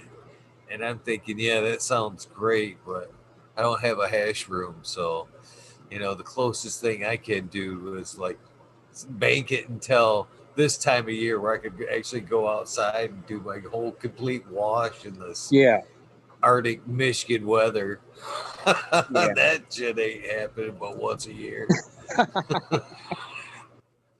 Yeah, you got to work with Mother Nature. Definitely. But yeah, I hope that the room we build and the advice, because I'm going to start to reach out to different people that maybe want to share with me some techniques, and hope and cross my fingers that I do an excellent job at extracting some of this awesome goodness that I have created off these plants. But if you like greasy flowers, you should definitely start getting into more of the KNF. All your flowers will be greasy. Even flowers that maybe not greasy, they'll be greasy. So is that some advice that you would offer to some extract artists is before you change up your cultivars? Like I heard you mention unlocking the genetics. Would you suggest they actually switch over to a KNF system before they go chasing down different cultivars? To give the KNF a shot. I would, for the simple fact that one of my flowers that I'm growing is wedding cake, but nobody knows that it's wedding cake because it looks so intense. I always ask me, what is this one? I'm like, it's wedding cake. They're like, what pheno is that? And I'm like, it's regular wedding cake. It just looks crazy because of the nutrients. It literally it's spitting the way that it doesn't look like any other wedding cake I've seen. That's for sure. So for sure, yeah. If somebody had a problem with the strain, I would definitely run it KNF program so you can maybe unlock some of that hidden potential that it has, because for sure you will unlock genetic potential with an all plant fed based system. 100%. I agree with that statement that I just said. If you're rushing wash something that sucks, try KNF. You're definitely gonna push more grease out of it for sure, because literally every flower in my room is greasy. There's not one flower in my room that's not greasy.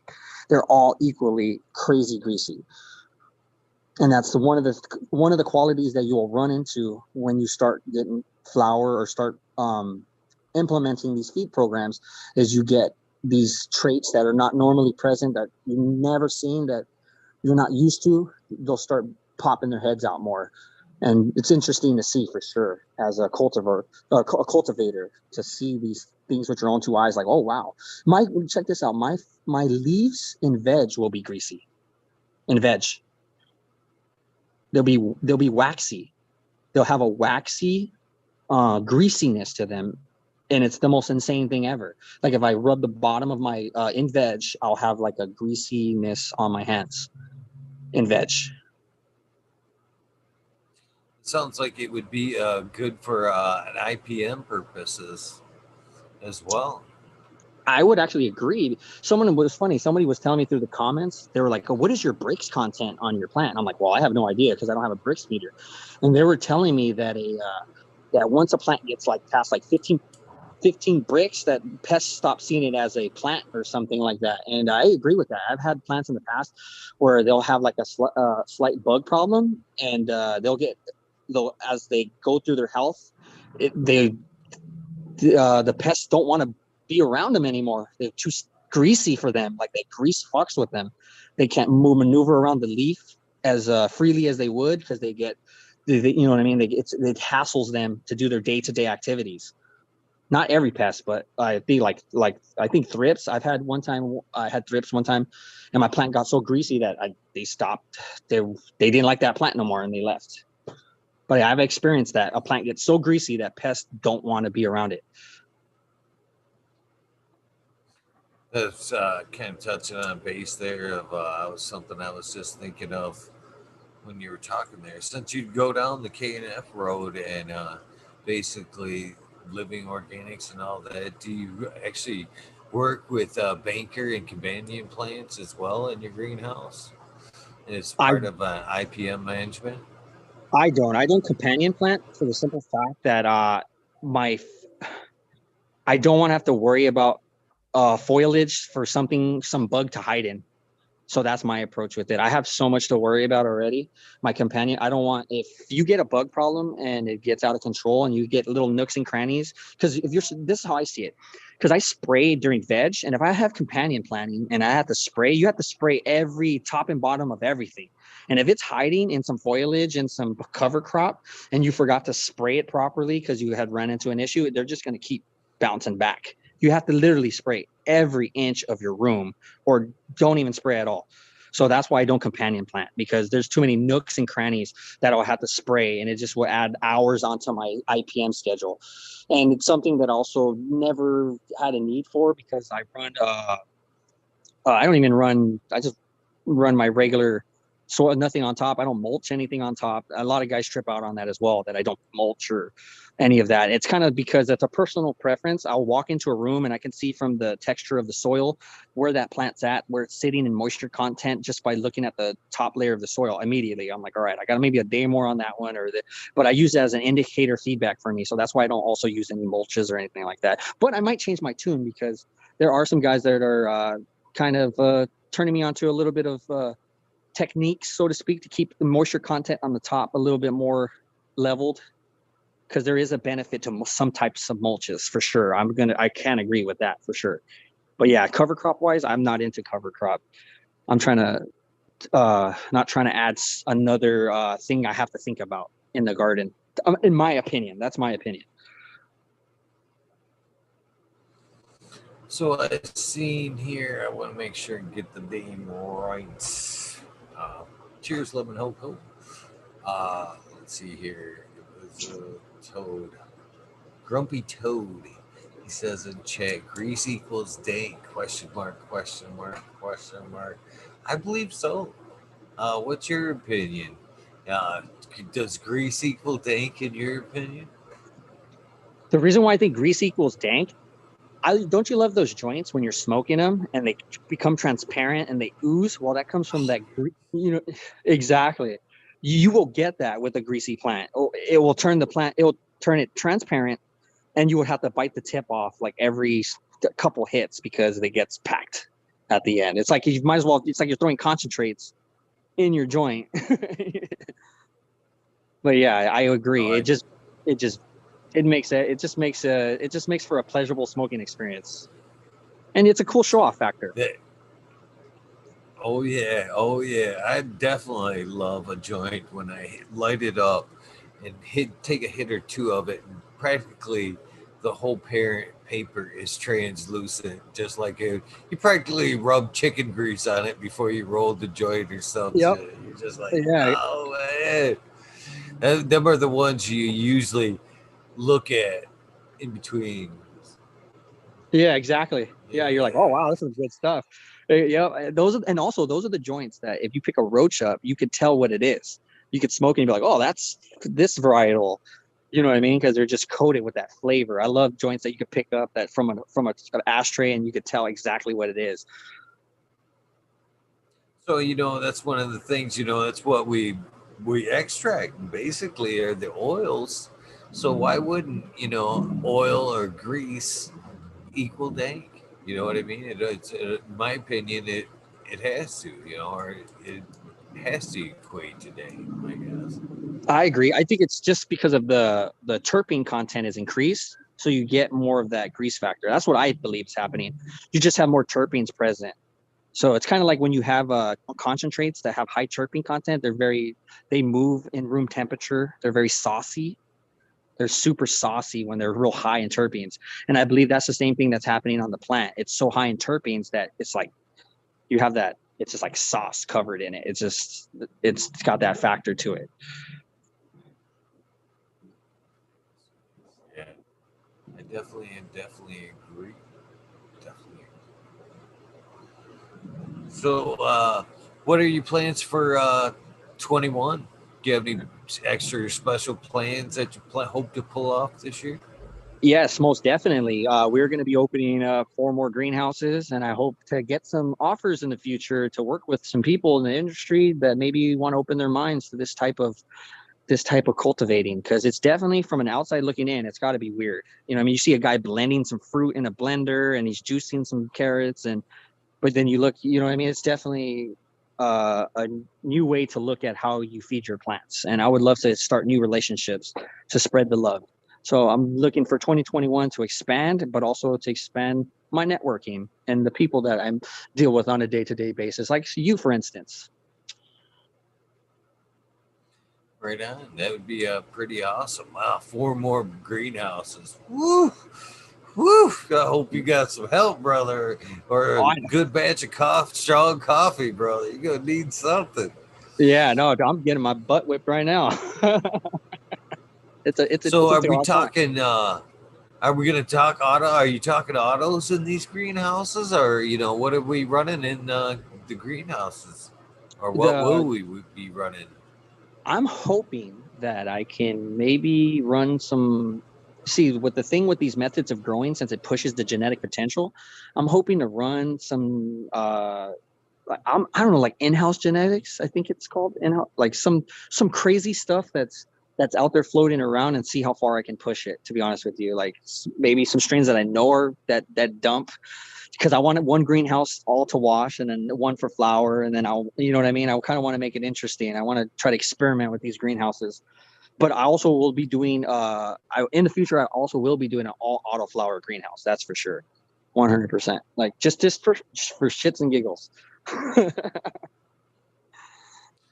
Well, that'd be a busy greenhouse, man. What'd you say? Every 60 to 90 days, Yeah, a a flip. Holy shit, yeah, that's exactly. work. Harvest, flip, harvest, flip, harvest, flip.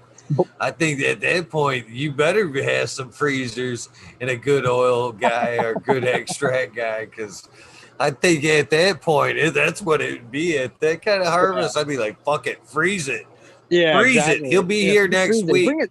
I don't want to think about it. Exactly. No, seriously. That's what it's exactly. That's why we were pushing towards trying to wash some of it, because it does alleviate a lot of those stresses in the end. You know what I mean? For sure. But Boy, yeah, wouldn't that be something to yeah, it be? would be. Do you think that could be something that we may see someday in a larger scale grow, I uh, think so. like a big like meat locker like type freezer, instead of seeing walking through and seeing like sides of beef hanging. You'll just see plants hanging upside down in like a meat locker type atmosphere, just Well, I know. waiting to be processed. Well, I know what they do right now. They bring in reefer trucks, and I know they bring them to sites and they load those reefer trucks up. They'll put they'll get totes and they'll fill their totes up and they'll just freeze that whole 53-foot trailer that's reefer, and they'll fill it up, man. They'll just fill it up for fresh frozen. I know they're doing stuff like that in a lot of farms. Man, I guess I need to get my ass out of Michigan and see some larger scale grows, I guess, man. Oh, Yeah, yeah. I know of a can't couple farms wait. that are doing that. Yeah, they literally buy a 53-foot reefer truck and they fill that thing up. With all the dankest flour they have around in negative temperatures. And it worked. I don't know. You would have to be very big scale to do something like that for sure. I'm definitely not there yet. Hopefully, brother, we both get there someday. No, exactly. That's the plan, to share the love. You know, honestly, if I ever come to about that point, I actually hope at that point I'm honestly giving a lot of it away to, like a charity, nonprofit type atmosphere, and still doing this. And still doing this right here, but at a more carefree level. That's Would be crazy the that you say that. ultimate goal. No, it's crazy that you say that. One of my goals in the future is to have a charity garden for veterans, with all profits going to veterans. There's great veterans of this country. If you're a veteran and you're listening right now, I just want to tell you thank you. Thank you for your service. We appreciate you. We're able to talk fucking shit with Eagle because of brave men. So yeah, I definitely in the future I want to set something up to pay homage to these women and men in the great forces that protect us every day.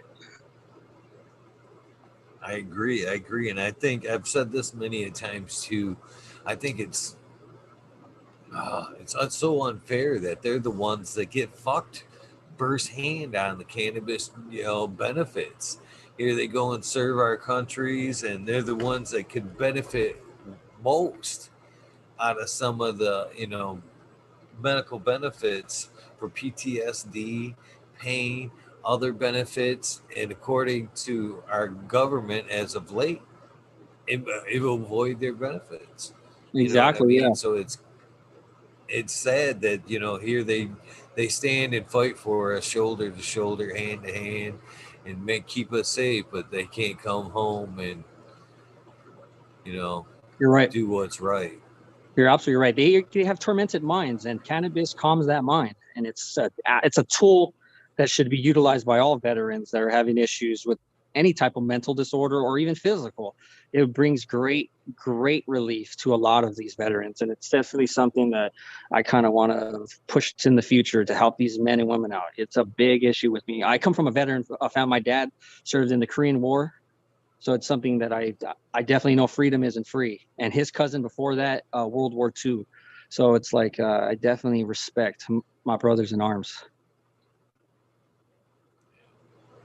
Same here. Same here.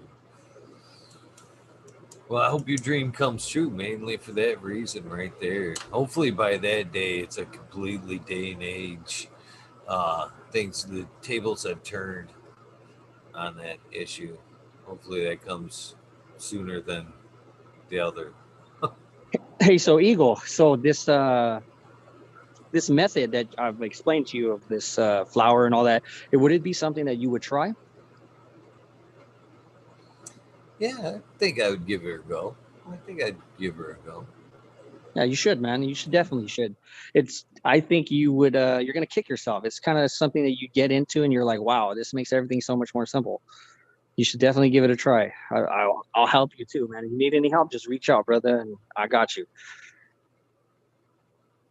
I will. So, do you think? I mean, even if I didn't go the full K and F, do you think I could still use your full bloom So in that's my cocoa? so check this out. I think the coolest thing about my style is I'm not 100% KNF. I am traditional organics. My main base is traditional organics, and I use KNF as boosters. And sometimes I use KNF as my main and traditional as my boosters.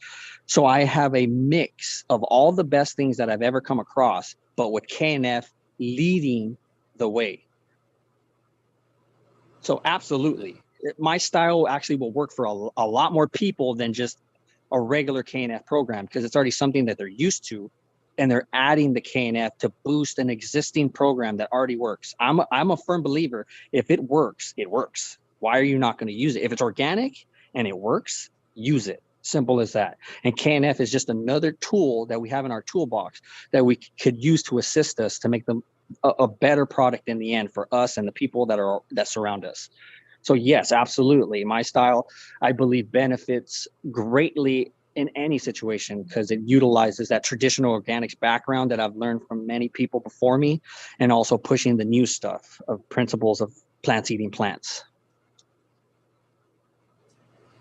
You know, because I definitely do love the cocoa that I run. You can almost, if I can get my head right there. Well, you can see them pots behind me, man. That that cocoa is like it's a chunky cocoa. That Oh, I see. shit's damn near wood chips, and I love the aeration of it. That's one of the reasons why I use it. But if I can, step my game up with some better inputs, I'm always game to try. Yeah, definitely. You should. That's the cool thing about the bloom mix. It's something that could be implemented in any system, but mostly it benefits organics for the simple fact that the sugar content feeds the microbial life very well. So it really shines in living soil, but the nutrient content is still there because there is water soluble nutrient that's readily available still in that mix. Man, that's one of the things that I've said too. That all this time is, man, the organics is a deep wormhole. Such a It deep is. wormhole.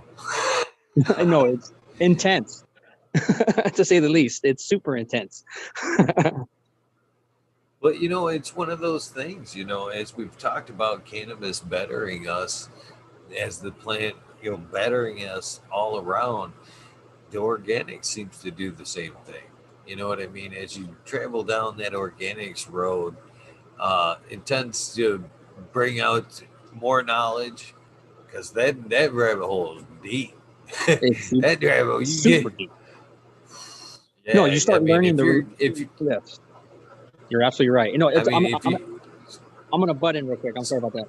One of the craziest thing about organics when you start learning is the fact that you learn the relationship that your plant has with the world around it, and that's the thing about organics that opens your mind up. You start realizing like it's not just the roots; it's the beneficials that are in there that help the system. And then you start learning, okay, what's this system about?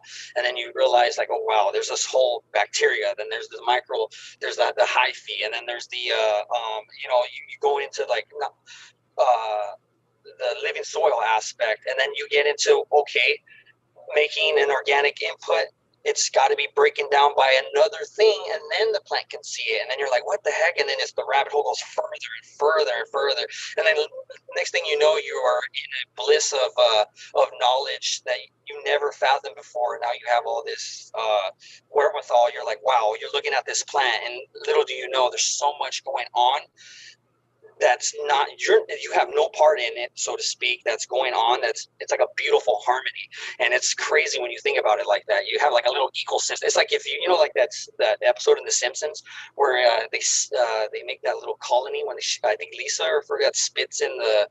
Have you seen that episode? it's it sounds pretty familiar, but I don't want to stop the story.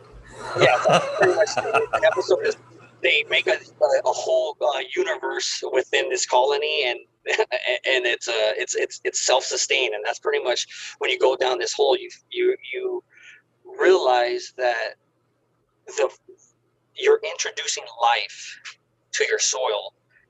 You feed your soil, you don't feed the plant.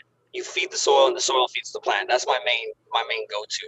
Is when you go down these rabbit holes, you realize that you're not doing much. Your soil is lifting everything, it's doing all the work for you. The soil. So yeah, definitely good high quality soil. Well, the more I think about it, is I don't think any of the terms that we've used tonight actually fits organics at all, to be honest with you. How so? You know what I mean? Well, a rabbit hole you tend to fall into, and things get crazy and may not make sense and just can be silly and fun. Exactly. So I don't know if rabbit hole would, it kind of, maybe, but I a think we get hooked wormhole up. again. The term wormhole, uh, again, I've used both terms for shows of mine, by the way. So the wormhole actually will take you from one place to another, and I guess organics, you may start off in one place and you're definitely going to end up in another. Oh, But 1,000. to me, the better description would be organics would be a black hole. I mean, I anytime like that that you've term. seen a black hole, I like that it's term. more endless. And I don't think you'll ever see the bottom, the true bottom of a black hole. But when you see it, at least in like a pictorial version, what do you see? You see a black hole, and then you see beams of light coming out, beams of knowledge, I guess you would call it, shooting out from the centers. You'll never Yep. see the bottom of that black hole, but you'll see good tons of information, tons of beam of light coming out of it. So I think the organics black hole is a more accurate term for it. I agree with you. And also, too, once you get past a certain point, and just like a black hole, when you hit the event horizon, you can never go back. You're right. Yeah, you're exactly right. Exactly right. You're done. You are now off into the unknown. And that's one of the things too that I've said that throughout this whole journey this last year as I've teetered on the fucking organics and the salts path there is, I've been reading books and I've, kind of been peeking these doors open, and I know that point of that horizon that you're talking about there, and I'm honestly afraid of fuck of it, to be honest with you. I'm afraid of the worm bins, the bokashi bins, all that shit. You know what I mean? I'm afraid I will honestly just be running around full hippie and Yeah. just like, dividing everything. Matthew McConaughey Because style. I have that type of nature to me where, when I take something on, I'm usually full bore into it. So, yeah, I may be a little afraid still of the organics just because I know I'll end up full hippie. Well, that's the cool thing about my approach. I only use in veg. I only use two mainly. There are other stuff that I add for fun, but I only use two ingredients: humic acid and soybean amino acid. That's it. That is it. That's a pretty low input right there. Yeah, look at my plants. Soybean and humic That's what acid. I was just getting ready to say too. Your plants, you have some beautiful plants. They aren't lying for sure. So yeah, the proof people like is in the pudding. Exactly. People wanted there are people that do hate on my style, or they'll have different critiques, whatever. It's just like in life. But I have a very simple method. I use mainly 6 ingredients, and it makes fire flour, and I run into no issues. I do pH my water once in the season, but I don't. As long as I know it's within a parameter, I don't have to worry about it. pH is very, very important, but that's why I use humic acid. It makes sure that everything plays nice. It makes sure that no matter what the situation is, unbeknownst to you, you're gonna have a swell time when you come back into that garden. You're not gonna come back and you're gonna have pH swings. But 2 ingredients is my foundation, and if I can have anybody learn anything from this video, is humic acid and soybean amino acids. The plants love amino acids. Amino acids and humic acids go together like Cheech and Chong, like all the great duos. You know what I mean? Every great duo out there. That's a powerhouse for an organic gardener. If you're trying to get into organic gardening, get yourself a high 80% or higher powdered soluble humic acid, and get yourself an amino acid, soybean amino acid that's enzymatically processed in a solution grade form. Those 2 things will take any garden and it will take it to success. In veg wise, and it's only 2 ingredients, and then you can add all that other stuff for fun, the fish stuff, the inoculation, and I do that for fun because it's cool to push the envelope in certain fields. But those 2 ingredients are the only 2 things you need. And for bloom, all you really need is that full spectrum bloom nutrient with some CalMag and magnesium, and you are off to the races with those simple ingredients. And you don't need any worm bin this, worm that, or whatever. It's simple. It's a simple solution for a simple problem. Dankweed. You want dankweed? Try that and tell me if it doesn't put a smile on your face. Well, look at my garden. If you think I'm bullshitting, look at my garden. I agree. You're putting out some fire over there for sure. Yeah. For sure. But the work speaks for itself. Simple as that. The proof, is in the pudding, and the pudding is sweet as hell. So I'm totally glad that you're able to, like you said, 20 might have been seemingly shitty, but it seemed like, it was a gift meant to be, you Yeah. know. So I hope you run with it. It sounds like you're poised to run with this new phase of your life. Well, 100%. And So one thing that I want to do is I want to inspire other people like me. You know what I mean? Or I just want to be an inspiration. Simple as that. I just want to show somebody that they have the power to change their situation 100% with just simple techniques. You can have a beautiful garden. You don't need a laundry list of stuff to add to your regimen. Keep it simple. If you keep like how Mother Nature does, that's one thing that KNF can teach you. The philosophies is you do as nature does. And what does nature do? It looks around at all the best things it has around in its environment and it applies them simply. Doesn't overdo it. It simply applies all the best that it sees around it. And that's what I'm doing. I see something that I could utilize that works great and I apply it, and it's not overcomplicated. If you add this regimen to any situation, it's going to improve any program with those simple key points that I've talked about. Try it. Anybody thinks that I'm lying, just get humic acid. If anybody thinks I'm bullshitting, just buy this.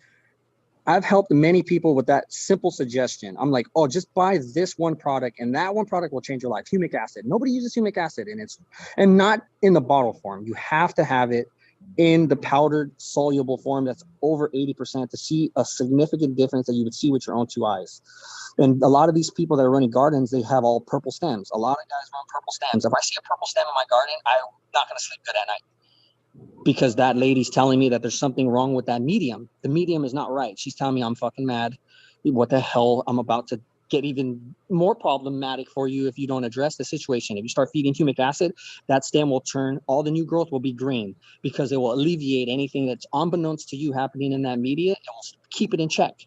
It gut checks it. It allows the nutrients to be absorbed in ranges they're not really used to being absorbed, but it'll allow it because it acts as a lubricant. And that's the best way that I can explain to somebody. Add that one simple item to your regimen, and that alone will help many gardens out there that are struggling to find their sweet spot. And I've already helped plenty. I have many messages that I reply to, and they've learned, and I get messages back saying, oh, I've had the best harvest that I've had in a very long time with one simple suggestion that I have told them. So it's cool to have that feedback, to know that these suggestions that I'm advocating, they work. Simple as that. They work. There's no way around it. It's like DMT. When you smoke it, you will see the elves. You know what I mean? It's like it's something that it doesn't care what your opinion is. It's going to work. Well, I tell you, one of the things that as I'm looking, though I haven't implemented a lot of this stuff, like I said, I still dabble at least in listening, and I have listened to a few books, One Straw Revolution, and a few other books that kind of gear towards that. And one of the things that I like about the KNF and Jadam is the undertones of Buddhism. There's a lot of life lessons in there, as well as teaching you how to take care of your plants.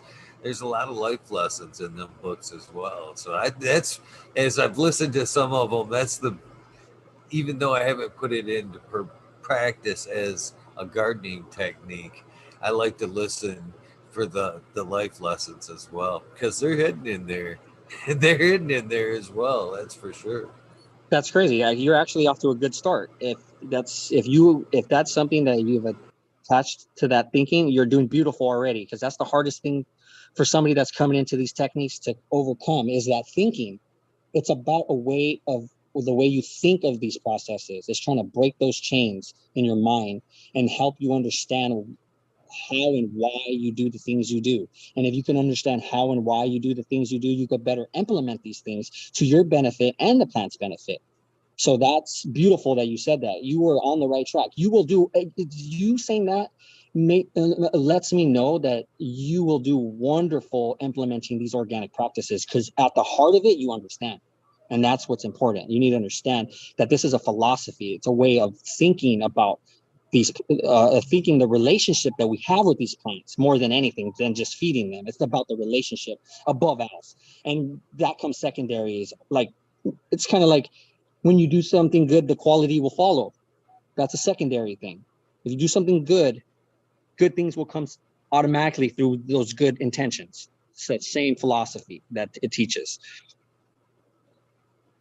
Good in, love out. Love in, love out.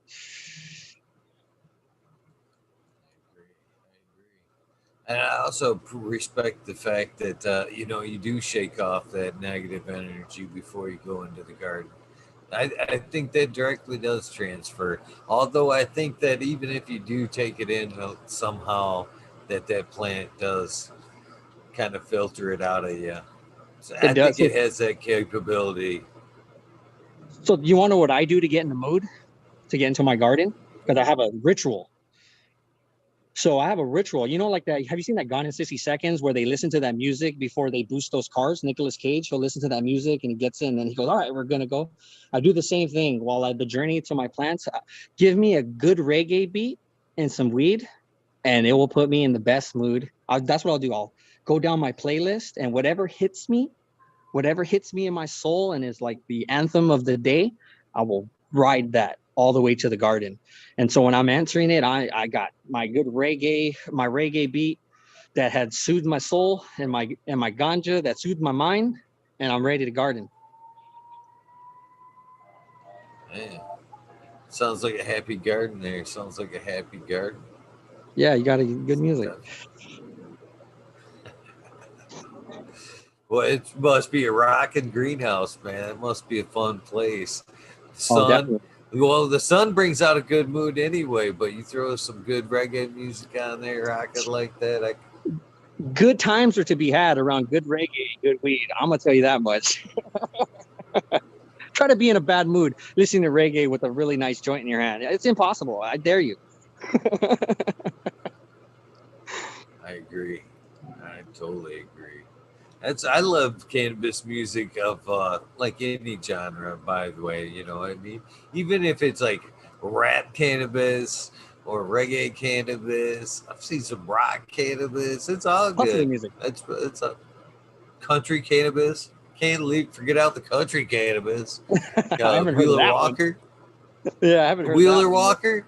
Nah. I like smoking pot a lot. You haven't heard that? He's got a lot of like cannabis tunes. I gotta Oh check that man, out. too funny. I'm really big on my playlist. Oh man, that's got to be one. Yeah, Wheeler Walker. I like smoking pot a lot. I'll have to That check shit that will out. crack. That shit will crack you the fuck up. I gotta check it out. If you want to get into Seriously. if you want some good reggae, go through my reels. Every reel that I have, they're all incredible reggae artists. If you want to fill up your playlist with some awesome tunes, just take a cruise down my reels and have catch some positive vibes with me. Yeah, definitely like some good reggae. Definitely some good reggae. So, did I ask you what you were gonna throw down as far as strains go in them? I have no this idea. year? If somebody's out there and if they got good genetics and they want to see what I can do with them, hit me up because I definitely could push. I definitely in the realm of pushing genetics to their potential for sure with my techniques. So if somebody wants to see their flower, how I take their approach, I'm open to suggestions. But I definitely want, you know, anything that hits, that's medicating. It's got to be medicating. That's my main goal. I want something that medicates.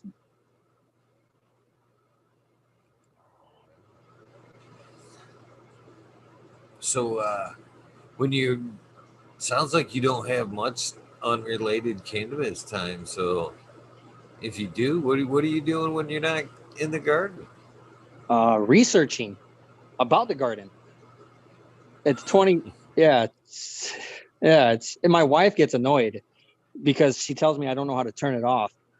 It's a good thing when it comes to growing cannabis, but it's not a good thing when it's trying to be in the regular world when all you want to do is talk and think about cannabis. Let's Well, the good thing is that world's getting larger and larger by the day. You know? Yeah, yeah, exactly. I agree with you, and we're help pushing that too. So let's rock and roll, man. Shit, I don't know exactly where you are per se, but I know, here in Michigan, we're not even outdoors yet. And I tell you what, I want to say 3 out of 10 trips to my local Walmart, I'm having grow conversations right there, practically in the entryway. Oh, that's awesome. That's awesome. Yeah, I mean, with with other growers. It's getting to be so frequent where it's like we got to put up like a forum that we like post that yeah. we're heading to Walmart so we can actually meet in the parking lot and have a better sesh than standing right here in the fucking entryway. We could be burning down the parking lot. Yeah, exactly. Right. Get your little growers association or guild, grower guild. It would be funny to set up. Meet me outside of the garden section at Yeah, Walmart. exactly. We'll be Like burning down in the like garden Fight Club. bed.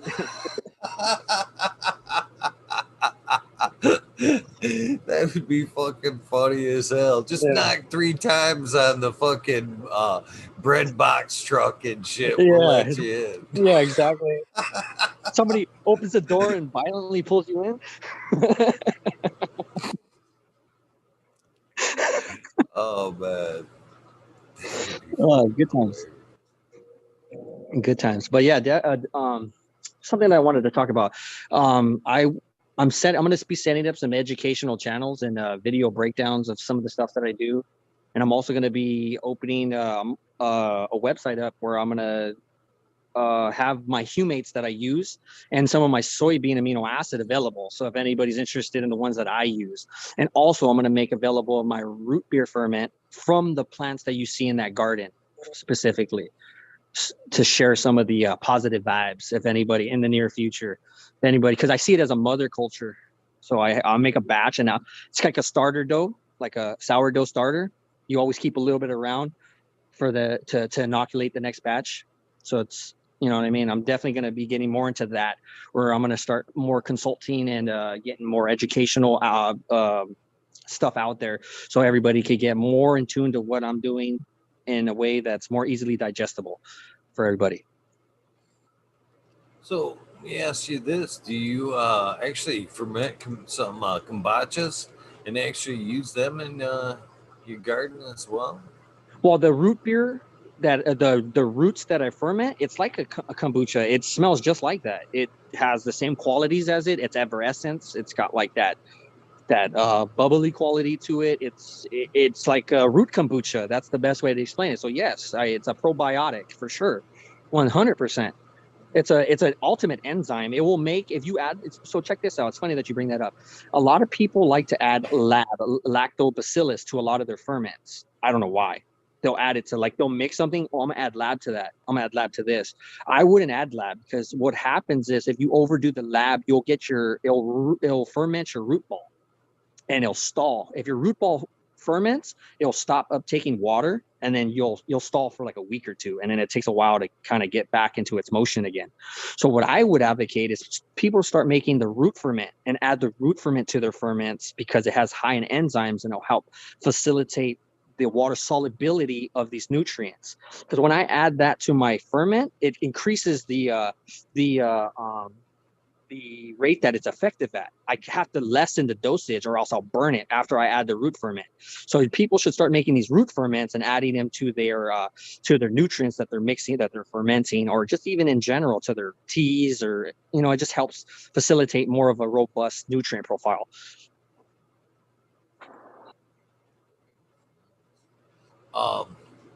There was somebody in chat here. What about Bob? Was wanting to know if you could talk about chelates. What does that say again? What about Bob is asking if you could talk about chelates. Chelates. Like chelates. Chelates. So that's why I use the humic acid, because it helps with that process, getting all those micros and all the secondaries and all the stuff that normally would have trouble in the media processing, I would, Bob, get some humic acid, and go through that wormhole, Bob, and you'll find out that humic acid facilitates that tremendously. There we go. So let me flip through chat here to make sure we've got it caught up on our questions there. Been a great episode tonight, man. We've actually, for a Sunday night, we've had at one point up to 135, 140 viewers tonight, which is pretty damn good for a Sunday night. You definitely have brought it tonight, KNF. Awesome. Thank you. I appreciate very it. much, man. No problem, brother. I'm just trying to spread the love. I appreciate it, man. People are definitely hungry for organic and KNF knowledge, for sure. For sure, there is definitely a niche for that. Yeah, send me if anybody's interested. Just DM me, and I respond.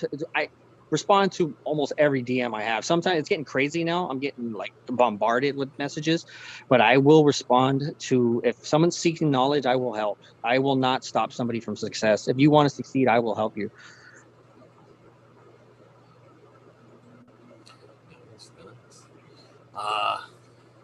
I think we're pretty well caught up on questions so far from chat, unless there's something down there that I missed so far. Good. Pretty well having a good time though. I'm glad, man. I've had a great time too, man. Very, very smart dude. That's for sure. For sure, man. And I'd like to extend. I heard you, say that you're looking to put out some more information and such. If you're ever looking to put out, a good special, you know what I mean, something that you'd like to put out for the people and put it out on a platform. You're always welcome to put it together something and air it out here if you'd like. Awesome. I appreciate that. I appreciate that. Definitely. Yeah. Just like yourself, I'm always looking to spread the knowledge, and just because I don't have some of the facts doesn't mean that I don't like to stand behind people willing to put it out there. So, you know what I mean? So if it's something that you're interested in, please keep that in mind for sure. Thank you. I appreciate that. I definitely will. I am working on literature, video breakdowns, and also a website and also a Discord that everybody can participate, where I could facilitate more of a one-to-one with people on a more intimate level, and have everything where all my recipes are and such. But yes, I definitely feel the love coming from your direction, and I appreciate it.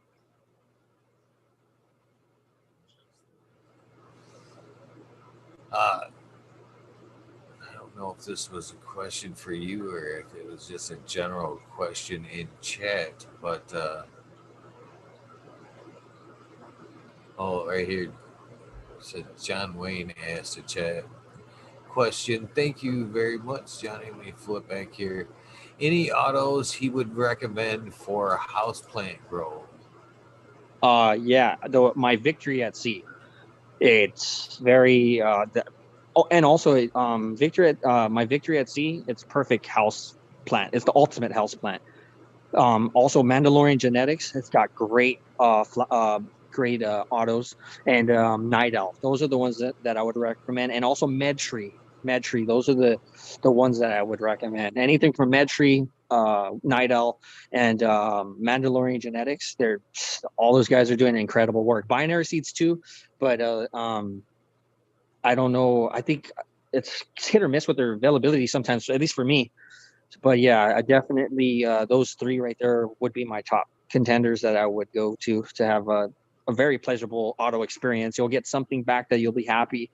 They're flavorful. They're packed with THC and crystals. They have that wow factor to them for being an auto for sure. But yeah.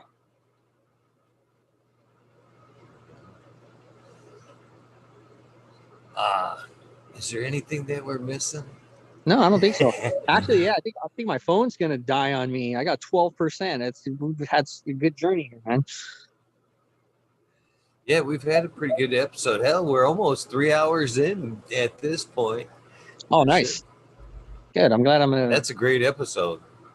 Yeah, that's a good episode right there. awesome. Did you think you would make it this long? Be No, honest not with you. not really. I seen your Nick T one, and I seen that was 55 minutes, and I was like, oh, maybe I might be a 55 minute, or like I don't know how much I could get out, or how That's much. one of the shortest ones. Yeah, I think exactly. her there's that one and I mean, it's me 420 girl did like a 20-minute episode. She did two of them, as a matter of fact. Yeah. Super fast ones. But yeah, those were quickies. You had me almost a little worried in the beginning there. To be honest with you, K and F, there is when the prelims, I actually seen you yawn. And I Oh was no, like, I'm "Oh tired. shit! I better get this shit rolling, man. No, I'm dude, on burning I time watered here." I watered two greenhouses today, and that it's not the most fun thing to do sometimes when you're trying to conserve energy for a later event for sure. Yeah, no, I had to did a whole run of activities today, both searching through plants and making sure everything's good. Yeah, I'm busy. I work every day. I work 7 days a week. I'm in my garden every day. 4 days off. I'm relentless. You know what I mean? My girls ask a lot of me because I ask a lot of them. So yeah, I'm very, very much a passionate, driven person.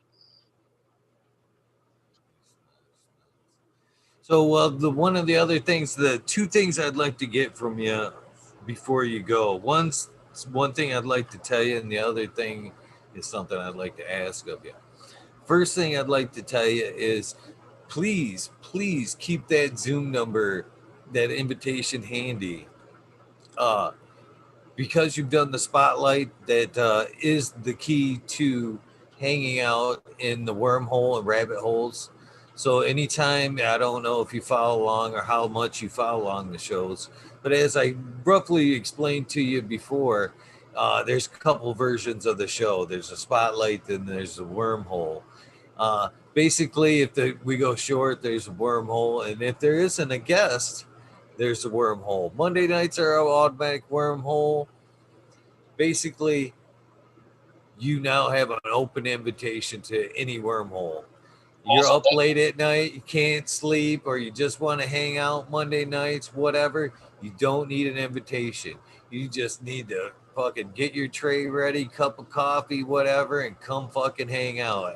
Please don't even feel like you need an invitation.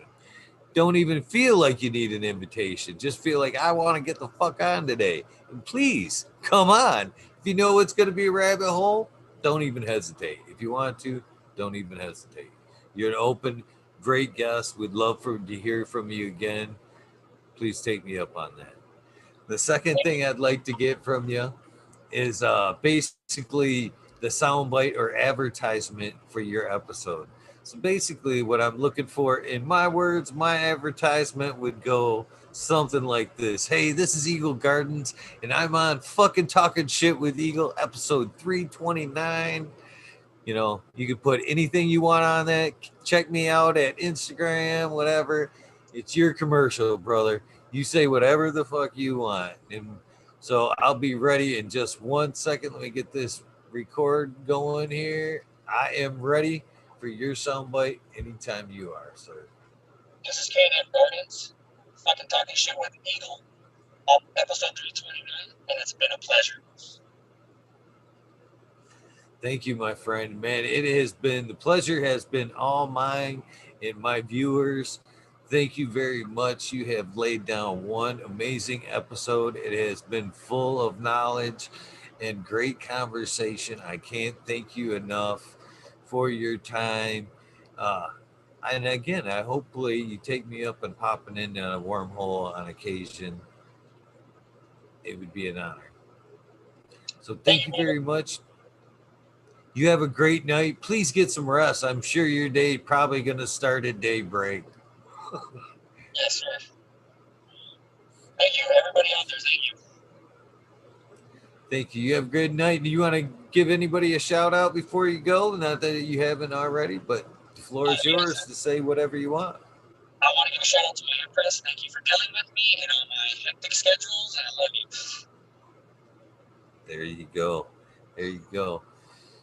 Hey, well, thanks again. I'm going to go ahead and wind it up. You can go ahead and let yourself out. But, man, thank you again. It has been 100% a pleasure to have you tonight.